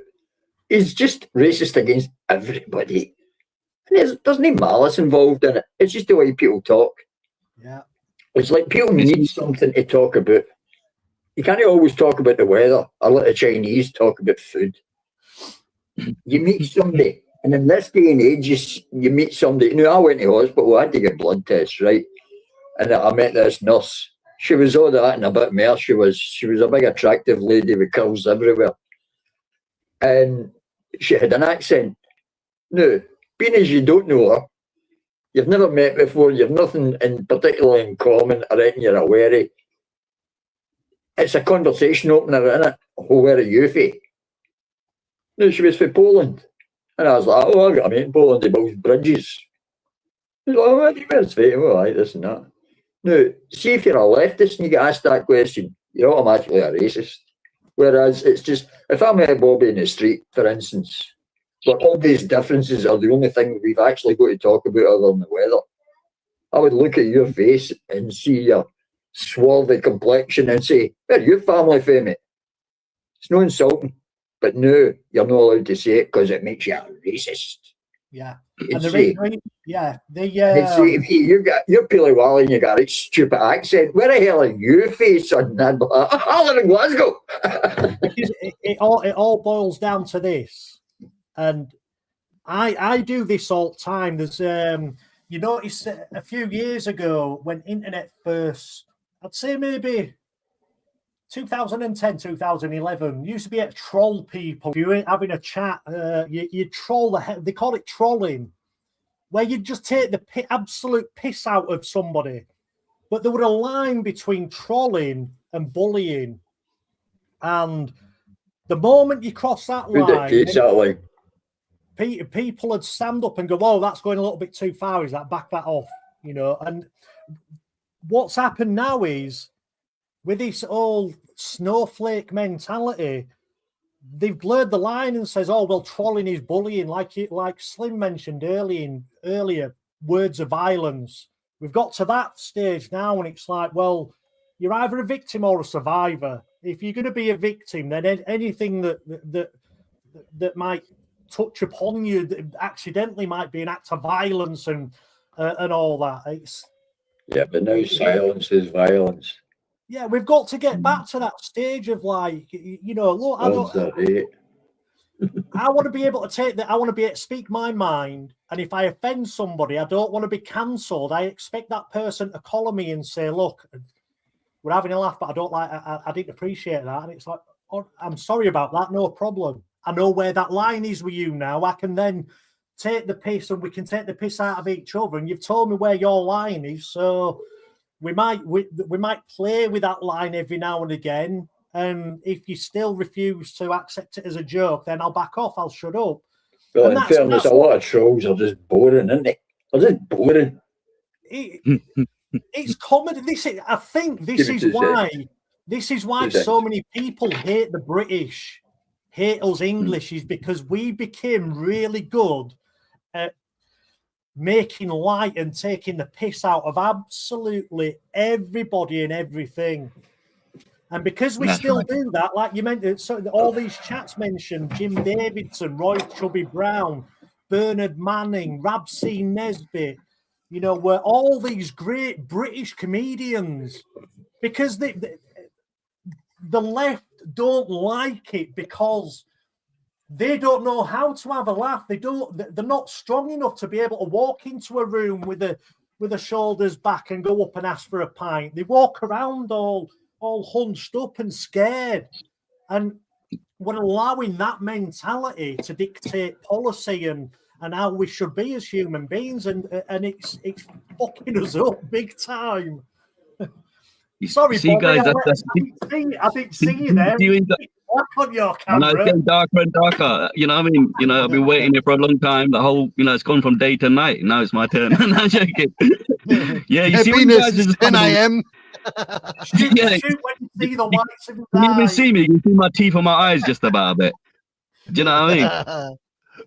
Yeah, as I say, no, you guys are coming on about the comedy. Yeah, I think one of the cultural differences is this, yeah, what you're saying, where people like got annoyed with English and got pissed off with English, where you're saying, yeah, was because of stuff what you're talking about with some of the comedy. Like, for example, in the East, like sarcasm and that almost doesn't exist. You see, like in the East, like the language is very direct in a sense of how English people would, let's say right-wing working class people would be quite direct with their communication. But if you introduce sarcasm or like sophisticated jokes, they don't get it, if that makes sense. Yeah. It misses them completely. And if they do understand it at any point, they get really offended. Do you know what I mean? And they're probably go mad. Being able to understand sarcasm and being able to articulate sarcasm, to be able to get away with being sarcastic. It's an art form in and of itself to be able to do that. I've tried it all my life and I fail miserably every time. I'm just not good at sarcasm at all. Even with comedy, yeah, to kind of like have that ability to kind of do like those racism jokes that step on the line, which kind of applies to all kinds of races, and do it in a smart way. That's like a superpower in comedy, to be able to do that. Like only the best comedian can pull that one off, if that makes sense. Nowadays, the difference is because everybody's racist. Every culture on the face of this planet is racist, and it's to what extent you allow that racism to dictate your life and the policies of your community and your government and what have you in your culture. Now, the difference is laughing with somebody and laughing at somebody. And I'll coin it was Dave Chappelle. He walked away. He walked away from a £50 million contract because he would. This is his story. I might get it a little bit mixed up, but he basically he would at this party talking to a load of high-ranking people and mixing with the high life, and he was talking to this guy, and he realised the moment in his career changed when he realised the person he was having a laugh with. There was something in his laughter that made him realise that the guy was laughing at him and not with him. And he basically turned around and went. At that point, he realised, hold on, this is not for me. Is this? I don't want to be laughed at. I'm laughed with, and that's. So even with us guys on here, yeah, we tend to talk quite serious and obviously quite general, right? Like obviously over my life and that different personalities come, but some people said I was like really funny and that, obviously back in the day, like, oh, you're really funny, Bobs, and that, yeah, and not like, oh, you should be a comedian and you should do this, but it's like, oh yeah, you ever thought about stuff like that? And what it is, you see with comedy and Asians, yeah, or let's say ethnics, it's easy to kind of become a comedian and kind of take the piss out of yourself and your culture. It's like almost any Asian person could do that. Do you know what I mean? So look at me, we eat curry, ha ha ha, you know what I mean, or whatever. Yeah, do you know what I mean? Like some of the Asian comedians do. It's a bit easy to do that, That's why like people like Paul Chowdhury and that, it's like they kind of grabbed onto that side of it, where half of their humor is about inner culture jokes, if that makes sense. But and the comedian, they can also get away with taking the piss out of Whitey as well, because of course. I tell you who's really good. Who's really good here, and he manages to keep it clean, and he probably doesn't do any racist jokes, but he's really clever with his jokes. Russell Howard. He's really smart with his jokes. Yeah, he's really clever with his jokes. I like his jokes as well. So he's smart. I mean, there's a lot of comedians that are good, and obviously I like various types. Even like some of the ones that say the more kind of techie stuff, So but look, I still grew up like that. Even with like American comedy and that, it was a bit more out there and extravagant. Do you know what I mean? Not as dry humored or kind of, let's say, intelligent humor like English humor, let's say, or Scottish humor. Scottish humor. There's a Scottishman, a Pakistani, and an Irishman. Yeah, I know that Pakistani guy. His name's Jan Jabanda, isn't it? He works at a swimming pool. With all this technology and all these mobile phones and our access to all this information online, I think we've lost the ability to truly communicate with each other. I mean, we're all speaking. We're a little bit more formal now because we've got a little bit more accustomed to each other. But I would never in a million years say a Muslim joke, because a bit out of respect for you. But once I got to know you a little bit, I might say, throw a few little digs here and there, just to this is the thing. This is exactly it. See, with the comedians, when they have their shows, they kind of say that, look, what my jokes are kind of like. If you like it, you buy a ticket, you come and watch it. Yeah. The kind of humor I do. That's what these comedians say, that they got to have this free creativity to kind of take the piss. And you know, when people go to the shows, they'll complain that, oh, he did this type of joke and that type of joke. So you know he's going to do those kind of jokes or this kind of joke. You know he's that kind of comedian. If you don't like those kind of jokes, you can find another comedian that you do like. It's like Jimmy Carr. He basically says, "Oh, you're complaining that my jokes are rude and dirty and dark and this and that." But yeah, I don't give a fuck because you've already paid me the £45 to get in to see the show, so I'm laughing. You could go and be offended all you like elsewhere. I've already got my paycheck. But, yeah, everyone's got become too conscientious of what other people think of them.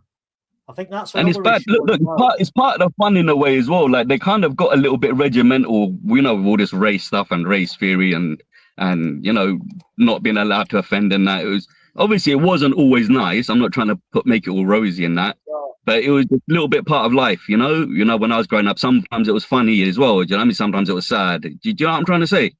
Yeah, this is where the issue is. I mean, like yeah, because this is where I've made friends, I've made enemies, I've laughed, I've lost. You know what I mean? Along the way. Do you know what I'm trying to say?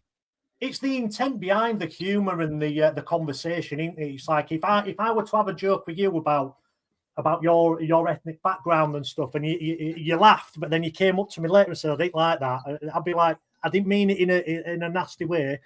I would just having a bit of a laugh. I apologise, you know, and we'd figure that out. It's like the old days where you used to have a fight outside pub. You'd both have a fight, and then once you'd figured it out, you'd both go in and enjoy a pint and a laugh together. No, that's it exactly. Look, I'm from that area as well. You know, and I think people have just kind of forgotten how to live like that, and they've got this very prescribed, sterilized life of you can't do this, you can't do that, you can't say this, you can't say that, and you just think, bloody hell, man, what can I do? I might just lock myself indoors. I think that's come about because of the death of the British pub. You know, you look across most of England now, and most of the pubs are shut down. I think, what is it, 60% of them over the last 20 years or something like that. And it's one of the. I'm just going to go and get some light, yeah. Walk into the light, Bobby. Walk into the light. It's one of the places where we used to go to be able to have a laugh and talk about stuff when we're a little bit drunk, so we could air our thoughts and figure each other out, figure ourselves out, where we're going in life, what it is I'm thinking, and be challenged by other people's interactions and stuff. And if you went a little bit too far with your boisterous way of being, somebody would put you in your place and you'd figure it out. And that way of dealing with things has gone. You know, it's been stripped away from us. Like Slim was saying, you know, the words are Bible now. In the past 10 years or so, it's slipped so far. There was a time not that long ago when the racism was definitely fading away. And there's a lot of people stoking its flames to get the fire lit again because it benefits them. Now, why that should be the case, I've looked long and hard, and I know people have great opinions on it and think they know it all. I don't know it all. In fact, I'm one of the people that I probably know less than I did when I started. There is a subject I studied for a long time, and after studying it for quite a number of years, I realised that I actually knew less than I did when I started studying it. Now, quite often that is the case. We'll look into things. When we look at it superficially, we think we know quite a lot about it. But when you dig deeper and deeper, that hole just keeps getting dug deeper and deeper and deeper. And the more there is to know about it, the less you actually know about what there is. And over an extended period, when you've dug the hole and you've expanded its width, and it's over your head and you're looking up at the light above you thinking, man, I thought I knew something about this when I started, and now I don't. A lot of things are like that. Now, especially since about 2016, when the Gamergate thing came about, for me, that was a kind of flipping point. Not because of Gamergate, but it's the thing that I remember from that era, when the media itself was proved to be completely fraudulent, even in gaming. where it was all based on people getting backhanders and all the rest of it. Now, see whether it's the Gamergate thing, the watches, politics, car reviews, anything. It leads on to the dead internet principle where you can't actually believe anything. No. Now, people can say anything and none of it actually means anything. People in this day and age, and I've had a conversation on the chat there with people that don't listen. A long time ago, before Triggered Christian showed up in this channel, I was friends with a guy that now runs this channel, The Wiz, The Wizard's Words. We were on another channel where somebody else was causing trouble, and although there was a break and I couldn't find the guy, The Wiz had made his own channel. Now, that gentleman there, I've showed him a portion of my Bible collection. Is that not correct, Mr. Wizard? Yep. Now, there's a guy in the chat. I told him when he was up making accusations of something or other, I don't know quite what, just basically, I'm going to hit you with a lot of copy and pasting quotes for the Bible. The Bible's something I've looked into, and it's a great guide for life. I'm not going to go hook, line and sinker by everything that it tells me. If I did, it would be an odd world, because I wouldn't have cut my hair. I wouldn't be wearing artificial fibres. There's a lot of things I wouldn't be doing. I wouldn't be eating pork. I wouldn't be doing, just like the Muslims. So times move forward and things change. Now, whether things change for the better or not, I don't know. I should be tugging the forelock and letting them grow. There's a lot of things that a fundamentalist Christian would do that the Protestants like myself, the Baptists, we wouldn't do that. We wouldn't do what they do because we're like, times changed. The book might not have changed, but in the modern era with modern technologies and petrochemicals just spilling at the ground, making our plastic clothing, can we not just make nylon? We'll wear nylon. We don't need to wear all stuff out of the one fabric, and it's like 2 colours we can go back with 2 colours. We can wear 2 colours. You know what I mean? And yeah, it's hard to keep long hair clean. And for me, they didn't encourage long hair anyway in factories where you can get dragged into a machine and mangled horribly. So short haircuts are beneficial. So we'll go with a short haircut, and it's easy to clean every night. You can clean the grease and graphite with it, so we'll go with that.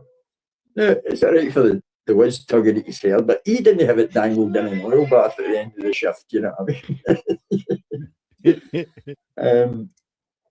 So we move through the times, but whether it's any group, and there is one group that's worse for it at the moment, and it leads me to a question I'd like to ask Bobby himself. How many of the Muslims in Britain, especially, do you think would actually breathe a sigh of relief and say, oh God, that's great that they're gone? If suddenly overnight the British government said, see all you extremists, you crazies, the fundamentalists, the crackpots, the bombers, the shooters, the stabbers, and the nutters, we're getting you out tomorrow. How many people in your environment would say, oh, that's great, oh, thank God they're away? I'd say on the minimum side, at least 10% would be relieved, minimum, right? That's definitely people like me and that. I'd say maybe up to half of them. I'll tell you why, because what it is, a lot of, let's say, Asians and Muslims and that, they've got a lot of academia, let's say the ones that didn't go college, and that's a different, but they've got a lot of academia, but they don't really have like street smarts or political smarts. So they could be clever, they could be good at what they do, they'll probably make a lot of money, but they're not thinking people, they're not necessarily like conscious, but they think they will live in a good life and they're successful because they're making money, they've got a stable job, they're married, but they're almost like zombies to the capitalist system in a sense. So you see, when we speak about these things and when you speak about the Bible and that, or even the Quran, the best way to take it is if it kind of helps you become a more conscious human being and makes you a more thoughtful person, for humanity and that. And that's kind of how you're explaining it. And that's basically what it is. It's meant to be a general guide for life. And then when people start taking it too far, going into extremes, even in our religion, it tells us you know, don't go to extremities. That's even there as well, you know, in any capacity. Like, don't take things too far all the time, kind of thing. Like, but yeah, no, I see what you're saying.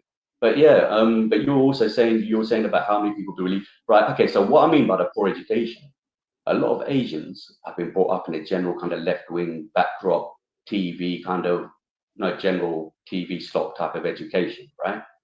And then also, if they've got academia, they've gone to university, which again is heavily weighted on the left-wing side of thinking. Even if you're getting educated in a relative subject, it's all done with it in a lefty kind of method, and the teachers are all lefty and all pro-lefty. And you know, I kind of figured this out throughout life, because like when I used to tell my university teachers or other university teachers that I met after I left university that I fit car stereos, they used to frown. And I said, why are they like getting like so kind of like saying, well, is that what you do kind of thing, Bobby? And I was like, well, what's wrong with that? Car stereos is cool, you know, it was really big then, you know, in the late 90s, early 2000s, it was massive, yeah? So I was thinking, why are they seeing it as a bad thing? I thought this was a cool thing. Do you know what I mean? I thought this was something that is worth knowing, that people like doing here, like a modern phenomenon, electronics phenomenon, like you guys were saying about apprenticeships and things like this. So when I was young, I got hooked into car audio, because I went to a couple of car audio shows. You know, some of the older guys there, you know, showing off their abilities and what you can do with cars, all kinds of things, that the look of them, the body kits, suspensions, sound systems. I saw it all, so that had a huge influence on me. There's a Live 94 show I went to, that a Max Power and computer game show. There's a huge influence to me. You know, that stuff, that kind of stuff. That was kind of like my first experience of seeing what people do out there, and what people can do out there. And this was all the cool stuff. So you've got the computer games in one room, and the computer game competitions, and the Nintendo competitions, and that's why I was there, because I was part of the Nintendo competition. I came second. But then, yeah, and then the other half of the show was all cars and car audio and all this kind of stuff. Yeah. So then I sort of thought, wow, I always liked car audio, and that, because when I was younger, some of the older guys used to have like stereos and Pioneer stereos and pull-out stereos, and I thought, oh, those are quite cool. And that, you know, maybe one day when I'm older, you know, I was like 5 then, 6 then, do you know what I mean? That when I'm old, I want to be one of these cool guys that does this kind of stuff. But obviously, by the time I got old, the stuff got very mature, the market, and the equipment and the audio got really good. So now I'm getting into it, and but look, my point was with the whole apprenticeship thing, that I was self-taught in a sense, you know. I'd see things, in a sense, see what other people do, get an idea, look at wiring diagrams, just look at car stereos, try to understand what each color of the wires do. All this basic stuff just started, and I was kind of like putting myself through. It's just muck around with like my sister's car or someone else. Oh, let me fit your car stereo for you. Let me fit a stereo for you. You know, but people wouldn't even trust me then. Do you know what I mean? Like, you're just a kid. Well, I'm gonna let you mess around in my car. Do you know what I mean? It's like, I know what I'm doing. Yeah, I read it in this magazine. Do you know what I mean? Yeah, right. In Max Power, like, I know how to do all this, yeah, right. So anyway, I got really good at it. So then people would frown at me, you know, when I was like in that kind of working kind of years of age after university for being involved in that, because these were considered quite right-wing type industries or working class man in industries. So with the left-wing university argument, yeah, that type of thing, they have that kind of tilted thinking of being a plumber, being a car electrician, being a mechanic. These are all the dirty jobs.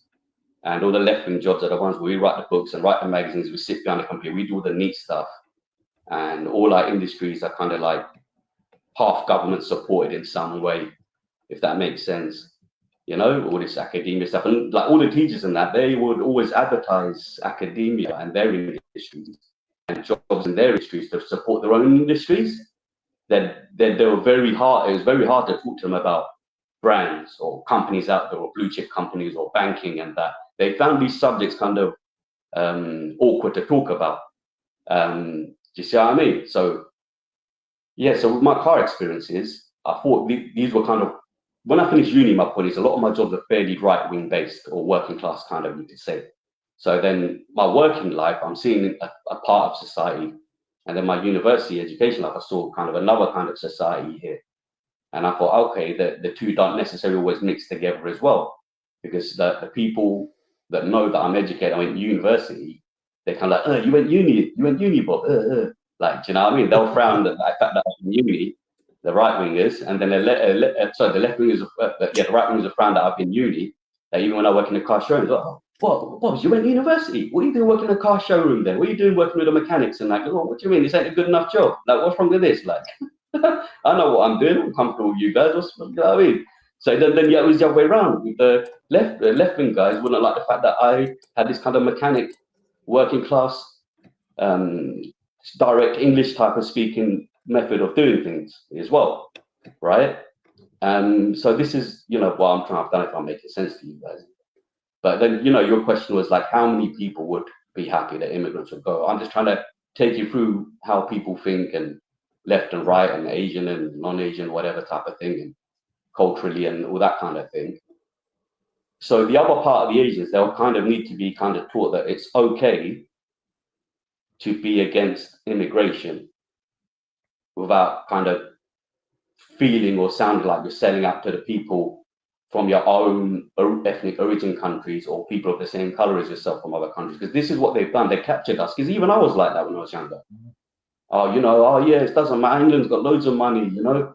We could do loads of stuff. It doesn't matter if immigrants are here. Oh, it doesn't matter. We could all fair share and get along. But then when I got older, I realized, hold on a minute.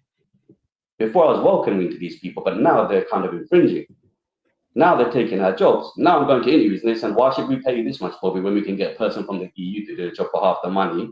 Or we could get like a person from India to do the job for less of the money, and they won't complain as much as you. I can give this guy a 60-hour job week and he'll do it by complaining, you want your holidays and you want this and you. Do you see what I mean? So this issue then comes. I've likened it to a cake. See, if we take a cake and we slice it up in 4 portions, we all got a great big chunk of cake. See, when you take it and slice it up into 70 billion portions, that slice of cake is very small. Yeah. Now, see, if you add the fact that that's 70 billion, other people want a share of that cake, whether it's foreign imports, businesses owned outside the country. There's a million reasons where cash flows out, right? We've got too much flowing out of the government coffers and not enough flowing in. The immigration, when I was a union fellow when I was a lad, I used to stand up and speak for people. I used to speak up for people that probably didn't deserve to be spoke up for, which is often the case. You can see them that actually speak. They don't need spoke up for, or they wouldn't be in the position they're in. So you're standing speaking for others. Look, even there's a long history of the English not liking the French, and you guys are the same color. The French. I think it's one of the main issues that we face as a British nation these days is we've gone through the 70s and the 80s and the 90s, and we've seen all our industries absolutely decimated. We've seen our communities ripped to pieces, and we've been torn every which way you could possibly be torn. We've been ripped to shreds, and we're just trying to find our place again as a nation.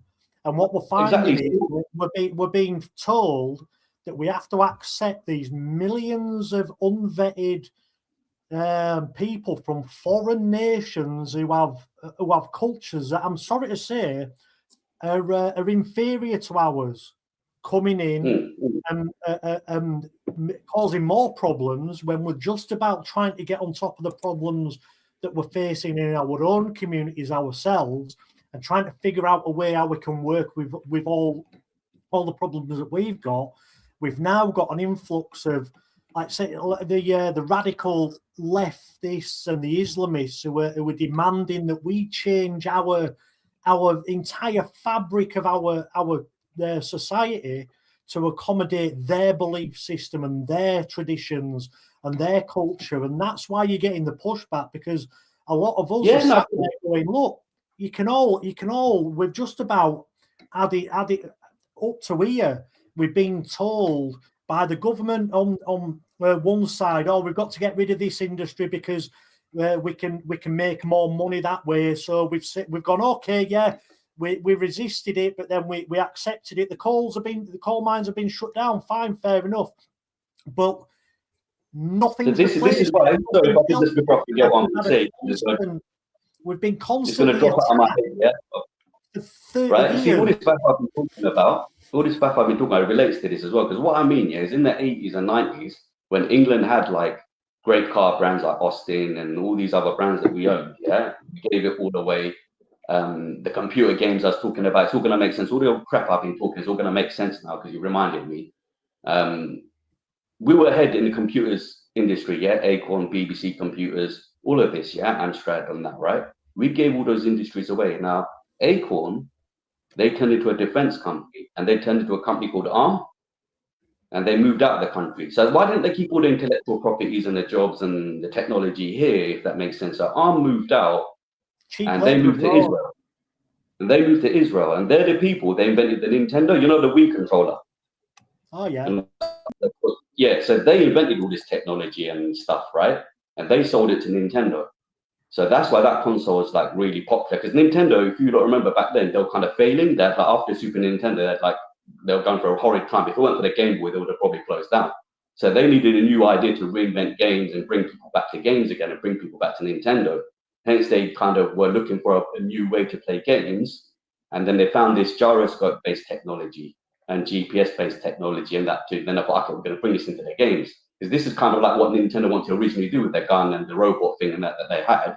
But now the technology got to that level, they're like, okay, we can bring this and make this 2-button controller and make it where you can swing it around, do fishing, do sword fighting and that. So then this brought people back to Nintendo again using this ARM technology. That was from Acorn. This Acorn Risk Management, something it's called. It's based in Israel now. But all that technology has kind of got sent abroad, even with Germany, the car industry, and that got given to them, right? This is what pissed me off. And I told you guys I was big into car audio and stuff. So the group I'm kind of with, Car Audio Group, is a Genesis Audio. So this guy is it's a British manufacturer that makes car audio amplifiers and that. And I'm part of their kind of, let's say, fitting group or whatever from years ago, yeah, like club, yeah, friendship club. So this guy that invented this product, he's from South Africa. So he's like another electronics type of genius like Elon Musk, right? So this guy, when I finished university, he had his factory in Essex. And when I finished university, he said to me, oh, Bobbs, why don't you come and work for me? Why don't you come and work for me? I'll show you how to make amplifiers and manufacture them and show you how and it's really nice stuff. It's all crafted gold and chrome and all this, all the really nice stuff that we can forge here, like the top of the top British kind of manufacturing. And I was saying to my mum, look, let me go and do this. Like, fit past there is and that. I know this guy, Gordon, he's really smart, he's really clever, technology kind of guy. So reason why I'm saying all these babble and that I was telling you, because I saw things from other people that are trying to introduce things to me or ideas. And I was thinking, I'd love to kind of know how to do these things or that thing and that, right? But I can see that all we've been gutted out here. Where if I wasn't just lucky to come across these people that are capable of these things and manufacturing and, do you see what I'm trying to say? Building amplifiers and world-class car audio amplifiers that are the best in the world. British amplifiers, bro. They're the best in the world. They're both down. You know what I mean? Environment to be able to work with it. Yeah, this is it. So I was like, well excited. So, I mean, I don't know. People say, what are England good at? It's nothing. Hi-fi, British hi-fi, British amplifiers. They have like the best sound in the world, and people even say British speakers, right? All this hand-built stuff. A lot of people don't know this. So, let's say, for example, of Asian people, they're like, oh, what are England good at? Even other ethnics. Oh, what are we good at? We don't make anything here. We're really good at making hi-fi and musical equipment, even like instruments and stuff like this. But you got to know these things. You got to know people that do this. So this guy I knew, he was kind of like an Elon Musk, kind of much older than Elon Musk now, especially. His name was Gordon Taylor. And he was really smart guy. Again, another electronics type of genius. But we didn't have people like that here. We need to teach us that, look, this is how you make an amplifier. This is how you make a computer. It's like they didn't want to teach us here. And then all of a sudden, we're buying all this expensive stuff, new electric cars, phones, smartphones and that. None of us really know how they work. They don't teach us how to fix any of it, and neither do they kind of want to. I was kind of alluding to these kind of things before, where you've got someone in a market store who knows how to fix a phone, but then we don't know how to fix it. Why didn't we get taught this? We're the first world country, if that makes sense. Mm-hmm. It's like they gave everything to everyone else, car manufacturing, the fucking chipsets, the arms, and they gave this to that, and then we got left with nothing. We got left with supermarket jobs and taxi jobs and shit like this. And this is a problem. Like, we've been turned into we should be a nation of service providers. We should be we should be the ones providing the services. you know, That's right. We should be the best of the best.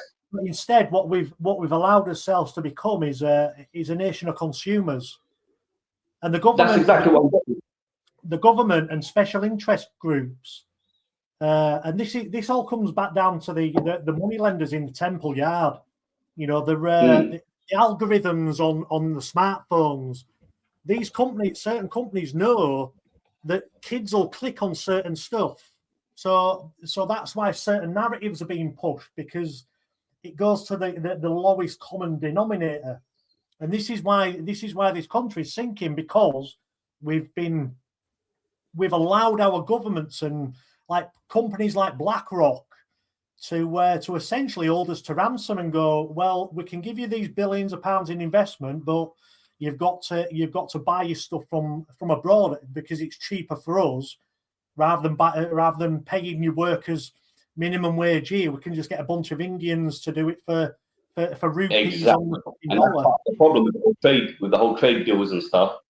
We stopped producing ourselves and said, oh, we can just import our stuff in, you know, and buy crap from everyone else, whether it's oil, whether it's produce, whether it's meat, whatever it is. Like, it shouldn't be like this. Like, why don't this is why I'm hoping that they don't resolve the Strait of Hormuz thing. Leave it shut down, because it'll force us to look inwards and go, well, okay, we can't rely on the Middle East for our oil anymore, so we've got to figure it out here, and it'll force the kettling of that situation to the point where it's going to boil over, and we'll have to get a government in that goes, right, well, we're going to have to become energy independent. We're going to have to start producing our own stuff again. Look, what are they? Exactly, this is what it's about, really, producing our own things here. So what are they trying to do? It's like, all right, cool, we got ahead of everyone, but when we got ahead of everyone, we've got our own oil, we've got our own coal mines, we've got our own bits and bobs going on in the country, right? Things that we can access. It's almost like they've saved it, and they said, let's just import everything in, save our stuff here for now. This is what it feels like, and let's save our stuff, hide it away for now for a couple of 100 years. Let's import our stuff in for the civilization we live in now. All of us guys, make us pay electricity, because then if we need that afterwards in 5 years, then we'll dig it out. Our electricity companies are owned by, is it NFL, which is a French company. Exactly. We're paying the French for our own electricity.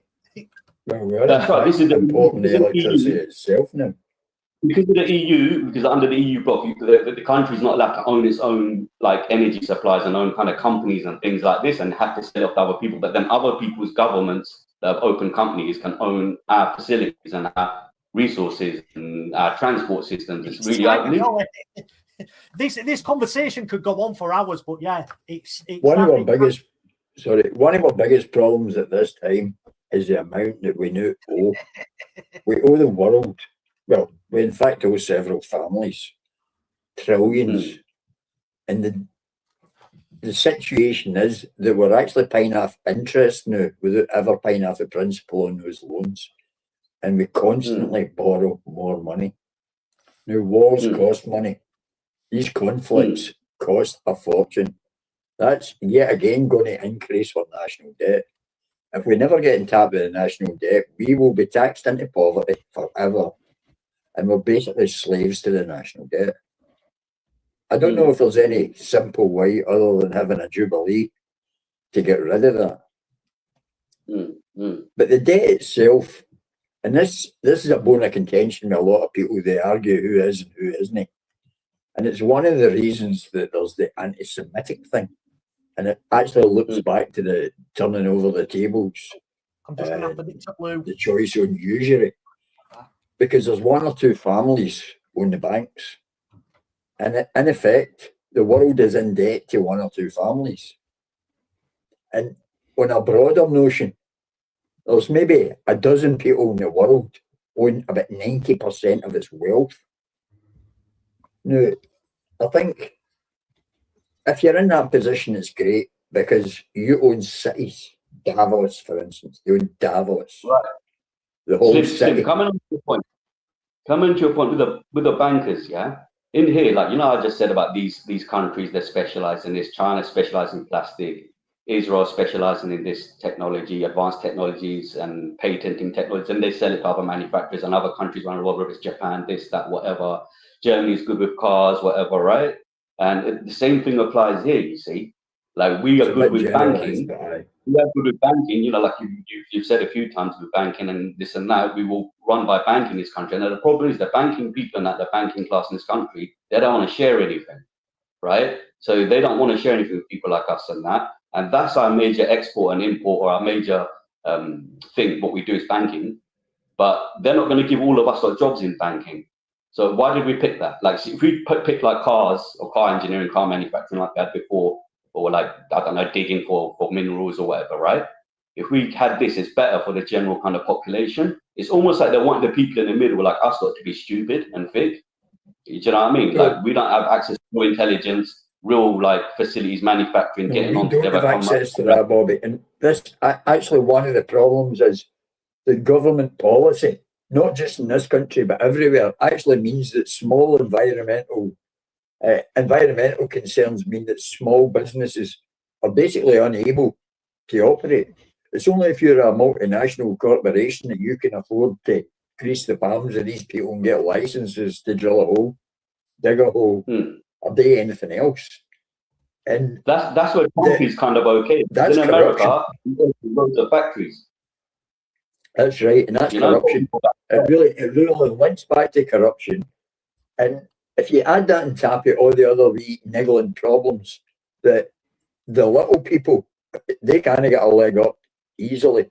They kind of get a leg up at all, in fact, in some quarters. If you're talking about digging for resources, now, we sit on a mountain of coal and an ocean of oil. But see if I own a wee company, I couldn't afford to drill a hole. I couldn't afford to drill a hole and pump it out, because the licenses or the hoops you've got to dive through mean that a small company could never do it now. You couldn't have a mom and pop operation get involved in any of these things, because the costs, the taxes, the licenses, the bureaucracy that you have to deal with, they've got a suite of lawyers dealing with full time, right? You can't afford that. Now, we need to get away from that. My problem, Slim brother, man. My problem with this is they'll tell us like this here, but then the next minute they'll ignore all these things and bring someone in from another country and give them that job and ignore all these like red lines and things they're worried about and safety. That's the corruption. Whatever. They go hand in hand. They're not worried. You know what I mean? That's right. There is rules for me and no for thee. The corruption involved in it.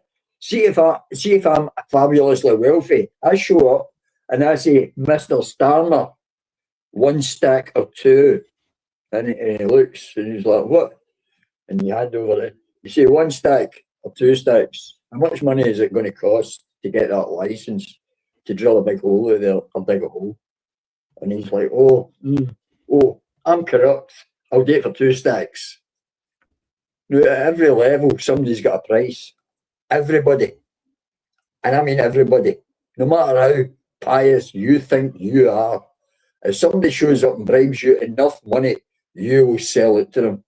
And that is unfortunately the problem. I listened to some sort of expert on the, what is it they call them? You know, these conspiracy theories. And he thinks it's this and it's that.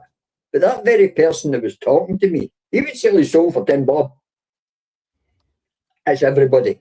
It's not just at the top of the pile or the middle of the pile or the bottom of the pile. Every single person in every chain has his hand out looking for his wee slice of the cake. He wants his share. I drive a truck, I want more. I deliver things to the truck, I want more. I put things on the thing that takes it to the truck. Where's my slice of the pie? And all the way down the chain, everybody wants more. Now, I'm not saying that people shouldn't want more. But at some point, we've got to realise corruption is our biggest problem. That's right. Right, guys, that's it. Well, every year they said, "Oh, we don't have any money, we don't have any budget," and then you find out, "Oh, we gave 10 trillion to that because we had to." Do you know, I'm like, hold on, I thought you said last year we were in austerity and this and that, and now you found this money to give to this or that. Anyway, look, I think Wiz wants to come in. Oh no, I was just going to pop my own head then. No, I was going to say I went for an extra 15 minutes because I was enjoying the chat. I was supposed to finish at 9 to take my meds, but Slim and I'm a good chat there. So I was absorbing. I enjoy a good chat, so I didn't want to sort of like just like come in and go, So, but I mean, we done. I tried to go for 2 hours because after that, people start disappearing. I see the viewing figures go like that. So we try and get a 2 hour chatting. Which is 2 hours and 15. So just in the stream. I've said what I can. But I'm going to be doing the Thursday 7 p.m. and also Sunday at 4 p.m. There'll be the 2 call-ins every week. So, if you're around in the evening or on a Sunday at 4, then that's when we do a call-in and we can carry on the chat. So happy day. And everyone in the chat's enjoyed it. So that's good. That's what I like to see. So thank you very much, guys. I appreciate it. Thanks, Slim. Thanks, Bobby. Thanks to Binky. It's been well, the time's flown by. Like I said, I was going to say 9 o'clock. It's 15:15, but it's a good discussion. Cheers, Bobby. Appreciate it. Excuse me. But I'm back tomorrow at 1 p.m. So don't forget that. And then I'm on the Wizards World channel talking about the UFO stuff at 4 p.m. Yes, I've got another channel about UFOs. Woohoo! So yeah, I'll be on that. So, happy day. So take it easy, Slim. Thanks for tonight, mate. I appreciate you coming up and having a chat. Same with you, Binky. Thank you very much. I appreciate it. Can Jake just post his Substack link again, please?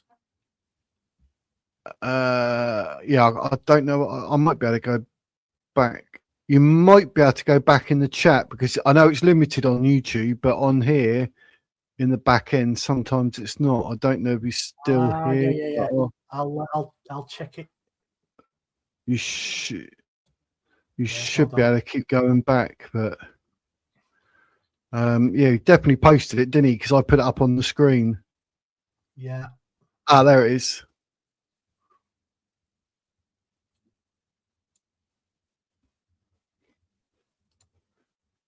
Keep scrolling back, you'll get it. Or what's the timestamp on that message?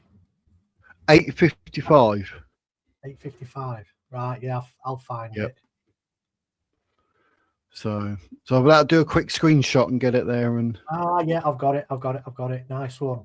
Yep. Yeah, I'll check that brilliant. out. Happy days. Excellent. Yeah, thanks for having me on again. I'm subscribed. That's all right, mate. It's a pleasure. It's a pleasure. We'll be back Sunday 4 o'clock is the next call in if you're about. If not, Thursday 7 p.m. next week, mate. Happy days. Well, I will be because I've got a load of stuff I need to make for kids and new house. So I'm in workshopping in house. I've got a load of stuff to do. So my downtime will be chatting to you on here. So yeah, thanks for having me again. Cool. And it's good. It was good chatting to you all. I'll see you all next time. A pleasure, mate. It's a pleasure. It's an absolute pleasure. But thanks to everyone in the chat. Thank you very much for being there, being a part of it, listening to us. It's been a very good, interesting chat. But like I say at the end of every single chat, that is the Wizard's words.